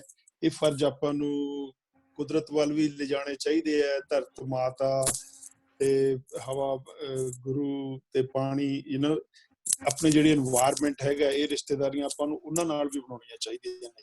ਹਾਂਜੀ ਟੂ ਐਕਸਟੈਂਡ। ਹਾਂਜੀ, ਸੋ ਬਹੁਤ ਚੰਗੀ ਗੱਲ ਹੈ। ਪਰ ਜਿਹੜੀਆਂ ਕਈ ਵਾਰੀ ਜਿਹੜੀ ਰਿਸ਼ਤੇਦਾਰੀਆਂ ਜਾਂ ਫਰੈਂਡਸ਼ਿਪ ਹੁੰਦੀ ਹੈ, ਉਹਦੇ ਵਿੱਚ ਓਵਰ ਐਕਸਪੈਕਟੇਸ਼ਨ ਵੀ ਹੋ ਜਾਂਦੀ ਹੈ। ਜਿਵੇਂ ਹੁਣ ਤੁਸੀਂ ਇੰਡੀਆ ਜਾਂਦੇ ਹੈਗੇ ਹੋ, ਮੈਨੂੰ ਪਰਸਨਲ ਮੈਂ ਆਪਣੀ ਐਗਜ਼ਾਮਪਲ ਦਿੰਦਾ, ਉਹ ਕਹਿਣਗੇ ਵੀ ਤੁਸੀਂ ਸਾਡੇ ਬੱਚੇ ਨੂੰ ਵੀ ਲੈ ਕੇ ਜਾ ਉੱਥੇ, ਇਹਦਾ ਵੀ ਇਹ ਕਰਵੋ। ਕਈ ਚੀਜ਼ਾਂ ਇਹੋ ਜਿਹੀਆਂ ਹੁੰਦੀਆਂ ਵੀ ਜਿਹੜੀਆਂ ਤੁਸੀਂ ਨਹੀਂ ਕਰ ਸਕਦੇ, ਤੁਸੀਂ ਕਾਨੂੰਨ ਦੇ ਮੁਤਾਬਕ ਜਾਂ ਕਿਸੇ ਹੋਰ ਕਾਰਨ, ਤੇ ਫਿਰ ਉਹ ਥੋੜਾ ਗੁੱਸੇ ਹੋ ਜਾਂਦੇ ਆ ਜਾਂ ਹੋਰ ਹੋ ਜਾਂਦੇ ਆ ਵੀ ਹੁਣ ਦੱਸੋ ਇਹਦੇ ਵਿੱਚ ਹਾਂ ਕਈ ਚੀਜ਼ਾਂ ਐਸੀਆਂ ਜਿਹੜੀਆਂ ਸਾਡੇ ਵੱਸ ਵਿੱਚ ਨਹੀਂ ਤਾਂ ਉਹ ਬੰਦਾ ਨਹੀਂ ਕਰ ਸਕਦਾ ਨਾ, ਉਹ ਤਾਂ ਨਹੀਂ ਕਰ ਸਕਦਾ। ਇਹ ਅੰਡਰਸਟੈਂਡਿੰਗ ਚਾਹੀਦੀ ਹੈ ਹਰ ਬੰਦੇ ਨੂੰ। ਹਾਂਜੀ ਇਹ ਠੀਕ ਗੱਲ ਤੁਹਾਡੀ 100% ਠੀਕ। ਸੋ ਉੱਥੇ ਮਤਲਬ ਥੋੜੀ ਜਿਹਾ ਫ੍ਰਿਕਸ਼ਨ ਪੈ ਜਾਂਦੀ ਹੈ। ਹਾਂਜੀ ਹਾਂ ਹਾਂ ਬਿਲਕੁਲ। ਥੈਂਕ ਯੂ ਜੀ। ਧੰਨਵਾਦ ਜੀ ਨਰਿੰਦਰ ਸਿੰਘ ਜੀ। ਗੁਰਮੁਖ ਸਿੰਘ ਜੀ, ਗੁਰਮੁਖ ਸਿੰਘ ਜੀ ਨਹੀਂ, ਅੱਛਾ ਠੀਕ ਹੈ ਜੀ। ਆਪਣੇ ਨਾਲ ਭਾਈ ਦੀਪਿੰਦਰ ਸਿੰਘ ਜੀ, ਹਾਂਜੀ ਜੁੜ ਚੁੱਕੇ ਨੇ ਮੁੜ ਕੇ। ਤੇ ਤੁਸੀਂ ਅਨਮਿਊਟ ਹੋ ਜੀ, ਤੁਸੀਂ ਕੋਈ ਵਿਚਾਰ ਦੱਸੋ ਜੀ ਆਪਣੇ। Thank you. ਖਾਲਸਾ ਵਾਹਿਗੁਰੂ ਜੀ ਕੀ ਫਤਿਹ। ਥੋੜਾ ਜਿਹਾ ਲਾਗੇ ਨੂੰ ਹੋ ਕੇ ਕਰੋ, ਤੁਹਾਡੀ ਆਵਾਜ਼ ਥੋੜੀ ਜਿਹੀ ਘੱਟ। ਮੈਂ ਜੀ ਅੱਜ ਮਾਫੀ ਚਾਹਨਾ, ਵਿੱਚ ਕਾਲਸ ਆ ਰਹੀਆਂ ਸੀ ਮੈਨੂੰ, ਥੋੜੀ ਜਿਹੀ ਅਰਜੈਂਟ ਕਾਲਸ, ਤੇ ਮੈਨੂੰ ਉਹ ਮੈਂ ਕੱਟੀਆਂ ਵੀ ਪਰ ਅਟੈਂਡ ਕਰਨੀਆਂ ਪਈਆਂ। ਤੇ ਬਹੁਤ ਵਧੀਆ ਟੌਪਿਕ ਚੱਲ ਰਿਹਾ ਸੀ। ਗਿਆਨੀ ਜੀ ਨੇ ਬਹੁਤ ਵਧੀਆ ਢੰਗ ਦੇ ਨਾਲ ਅੱਜ ਦਾ ਜਿਹੜਾ ਟੌਪਿਕ ਹੈ ਇਸ ਨੂੰ ਐਕਸਪਲੇਨ ਕੀਤਾ। ਖਾਸ ਤੌਰ ਤੇ ਜਿਹੜਾ ਰਿਸ਼ਤਿਆਂ ਦੇ ਬਾਰੇ ਇਹਨਾਂ ਨੇ ਗੱਲ ਕੀਤੀ, ਪਤੀ ਪਤਨੀ ਦੀ ਸ਼ੇਅਰਿੰਗ ਦੀ, ਬੱਚਿਆਂ ਦੀ, ਮਾਤਾ ਪਿਤਾ ਦੀ ਪੇਰੈਂਟਿੰਗ ਦੀ ਜਿਹੜੀ ਬੜੀ ਵੱਡੀ ਲੋੜ ਹੈ ਸਾਨੂੰ ਅੱਜ ਦਾ ਜਿਹੜਾ ਕੋਈ ਹਿੰਦੂ ਹੋਵੇ ਵੀਰ, ਕੋਈ ਈਸਾਈ ਹੋਵੇ, ਨਾਸਤਕ ਹੋਵੇ, ਆਸਤਕ ਹੋਵੇ, ਹਰ ਇੱਕ ਬੰਦੇ ਨੂੰ ਵਾਸਤੇ ਇਹ ਜਿਹੜਾ ਟੌਪਿਕ ਹੈ ਲਾਹੇਵੰਦ ਹੈ। ਤੇ ਬੱਚਿਆਂ ਵਾਸਤੇ ਬੜਾ ਜ਼ਰੂਰੀ ਹੈ ਵੀ ਘਰ ਦੇ ਅੰਦਰ ਹੀ ਉਹਨਾਂ ਨਾਲ ਕਿਸ ਢੰਗ ਦੇ ਨਾਲ ਸਾਡਾ ਬਿਹੇਵ ਹੋਣਾ ਚਾਹੀਦਾ ਹੈ, ਉਹਨਾਂ ਨੂੰ ਅਸੀਂ ਅਬਿਊਜ਼ ਨਾ ਕਰੀਏ। ਸਭ ਤੋਂ ਵੱਧ ਅਬਿਊਜ਼ ਬੱਚਾ ਘਰ ਤੋਂ ਹੀ ਹੁੰਦਾ, ਔਰ ਉਹਦੀ ਪਰਸਨੈਲਿਟੀ ਦੇ ਅੰਦਰ ਜਿਹੜੇ ਡਿਸਆਰਡਰ ਆਉਂਦੇ ਨੇ ਉਹ ਘਰ ਤੋਂ ਆਉਣੇ ਹੀ ਸ਼ੁਰੂ ਹੋ ਜਾਂਦੇ ਨੇ। ਫਿਰ ਸੈਕਸੁਅਲ ਅਬਿਊਜ਼ ਹੋ ਰਹੇ ਨੇ ਬੱਚੇ ਘਰ ਦੇ ਅੰਦਰ, ਉਸ ਤੋਂ ਬਾਅਦ ਇਮੋਸ਼ਨਲ ਅਬਿਊਜ਼ ਹੋ ਰਹੇ ਨੇ ਬੱਚੇ। ਬਹੁਤ ਸਾਰਾ ਪੇਰੈਂਟਿੰਗ ਦੇ ਅੰਦਰ ਨਾ ਸਮਝੀ ਦੇ ਕਰਕੇ ਅਸੀਂ ਬੱਚਿਆਂ ਦੀ ਸ਼ਖਸੀਅਤ ਦੇ ਵਿੱਚ ਪਹਿਲੇ ਸਟੈਪ ਦੇ ਅੰਦਰ ਹੀ ਪ੍ਰੋਬਲਮਸ ਜਿਹੜੀਆਂ ਨੇ ਉਹ ਕ੍ਰੀਏਟ ਕਰ ਦਿੰਦੇ ਨੇ, ਜਿਹੜੀ ਜਾ ਕੇ ਅੱਗੇ ਜਾ ਕੇ ਉਹਨਾਂ ਦੀ ਥਰੂ ਆਊਟ ਲਾਈਫ ਦੇ ਅੰਦਰ ਉਹ ਪ੍ਰੋਬਲਮ ਜਿਹੜੀ ਹੈ ਉਹ ਕ੍ਰੀਏਟ ਹੁੰਦੀ ਹੈ। ਗਿਆਨੀ ਜੀ ਨੇ ਦੋਸਤੀ ਦੀ ਗੱਲ ਕੀਤੀ ਕਿ ਦੋਸਤ ਜਿਹੜੇ ਨੇ ਇਹ ਬੜੇ ਜ਼ਰੂਰੀ ਨੇ, ਮਿੱਤਰਤਾ ਬੜੀ ਜ਼ਰੂਰੀ ਹੈ। ਪਿੱਛੇ ਜੇ ਅਮਰੀਕਾ ਦੇ ਵਿੱਚ ਇੱਕ ਯੂਨੀਵਰਸਿਟੀ, ਸਿਨਸਿਨਾਟੀ ਯੂਨੀਵਰਸਿਟੀ ਦੇ ਵਿੱਚ ਇੱਕ ਰਿਸਰਚ ਹੋਈ ਸੀ ਕਿ ਦੋਸਤੀ ਜਿਹੜੀ ਹੈ ਉਹ ਤੁਹਾਡੇ ਜੀਵਨ ਵਿੱਚ ਕਿਉਂ ਜ਼ਰੂਰੀ ਹੈ। ਉਹ ਕਹਿੰਦੇ ਵੀ ਚਲੋ ਜਿੱਥੇ ਬੰਦਾ ਸ਼ੁਗਰ ਕਰਦਾ, ਹੱਸਦਾ ਖੇਡਦਾ ਹੈ, ਜਿਵੇਂ ਅਸੀਂ ਸਾਰੇ ਇਕੱਤਰ ਹੋ ਕੇ ਹੱਸ ਖੇਡ ਲੈਂਦੇ ਹਾਂ, ਕਾਰਟੀਸੋਲ ਹਾਰਮੋਨ ਜਿਹੜਾ ਇੱਕ ਬਾਡੀ ਦੇ ਵਿੱਚ ਵਧਾਉਂਦਾ ਹੈ, ਇਹ ਸਕ੍ਰੀਟ ਹੁੰਦਾ ਹੈ। ਤੇ ਉਸ ਕਾਰਟੀਸੋਲ ਹਾਰਮੋਨ ਦੇ ਨਾਲ ਸਾਡੀ ਜਿਹੜੀ ਸਿਹਤ ਹੈ ਉਹ ਹੋਰ ਚੰਗੀ ਹੋ ਜਾਂਦੀ ਹੈ। ਸੋ ਸਾਇੰਟਿਫਿਕ ਤੌਰ ਤੇ ਵੀ ਚੀਜ਼ਾਂ ਜਿਹੜੀਆਂ ਪ੍ਰੂਵ ਹੋ ਚੁੱਕੀਆਂ ਨੇ। ਜੇ ਅਸੀਂ ਇਹਨਾਂ ਗੱਲਾਂ ਦੇ ਉੱਤੇ ਜਿਹੜੀਆਂ ਅੱਜ ਅਸੀਂ ਸਾਂਝੀਆਂ ਕੀਤੀਆਂ ਨੇ ਤੇ ਇਹਨਾਂ ਉੱਤੇ ਪਹਿਰਾ ਦਈਏ ਤੇ ਬਹੁਤ ਵਧੀਆ ਢੰਗ ਦੇ ਨਾਲ ਅਸੀਂ ਆਪਣੀ ਲਾਈਫ ਨੂੰ ਇੰਜੋਏ ਕਰ ਸਕਦੇ ਹਾਂ। ਧੰਨਵਾਦ ਜੀ, ਧੰਨਵਾਦ ਜੀ, ਬਹੁਤ ਬਹੁਤ ਧੰਨਵਾਦ। ਹੋਰ ਕੋਈ ਅਨਮਿਊਟ ਨਹੀਂ ਹੋ ਰਿਹਾ? ਅੱਛਾ ਗੁਰਮੁਖ ਸਿੰਘ ਜੀ ਤੁਸੀਂ ਆ ਜਾਓ। ਹਾਂਜੀ, ਵਾਹਿਗੁਰੂ ਖਾਲਸਾ ਵਾਹਿਗੁਰੂ ਜੀ। ਫਤਿਹ ਜੀ। ਵਾਹਿਗੁਰੂ ਜੀ ਖਾਲਸਾ। ਹਾਂਜੀ, ਤਰੋਂ ਮੇਰਾ ਅੱਗੇ ਮਾਈਕ੍ਰੋਫੋਨ ਨਹੀਂ ਸੀ ਚੱਲਦਾ, ਮੈਂ ਹੁਣ ਚਲਾਇਆ। ਠੀਕ ਹੈ ਜੀ। ਹਾਂਜੀ, ਆਪਣੇ ਬਹੁਤ ਬਹੁਤ ਧੰਨਵਾਦ ਆਪਣੇ ਨਿਮੋਰ ਸਿੰਘ ਦਾ। ਮੈਂ ਥੋੜੀ ਜਿਹੀ ਗੱਲ ਕਰਨੀ ਸੀ, ਜਿਹੜੀ ਆਪਣੇ ਦਵਿੰਦਰ ਸਿੰਘ ਨੇ ਗੱਲ ਕੀਤੀ ਸੀ ਵੀ ਜਿਹੜਾ ਥਾਣੇਦਾਰ ਥਾਣੇ 'ਚ ਹੁੰਦਾ ਆ। ਇਹ ਤਾਂ ਮੈਂ ਇਕੱਲੀ ਥਾਣੇਦਾਰ ਦੀ, ਮੈਂ ਹਰੇਕ ਜੋਬ ਦੀ, ਹਰੇਕ ਨੌਕਰੀ ਦੀ ਕਰਦਾ ਆ। ਅਸੀਂ ਵੀ ਦੇਖਿਆ ਆ ਸਾਨੂੰ ਕਈ ਵਾਰੀ ਪ੍ਰੋਬਲਮ ਇਹ ਹੁੰਦੀ ਆ ਵੀ ਜਿੱਦਾਂ ਅਸੀਂ ਕੰਮਾਂ ਤੇ ਕੰਮ ਕਰਦੇ ਹਾਂ, ਜਿਹੜੀ ਉੱਥੇ ਹੈਬਿਟਾਂ ਬਣ ਜਾਂਦੀਆਂ ਉਹ ਅਸੀਂ ਘਰ ਵੀ ਲੈ ਆਉਂਦੇ ਹਾਂ।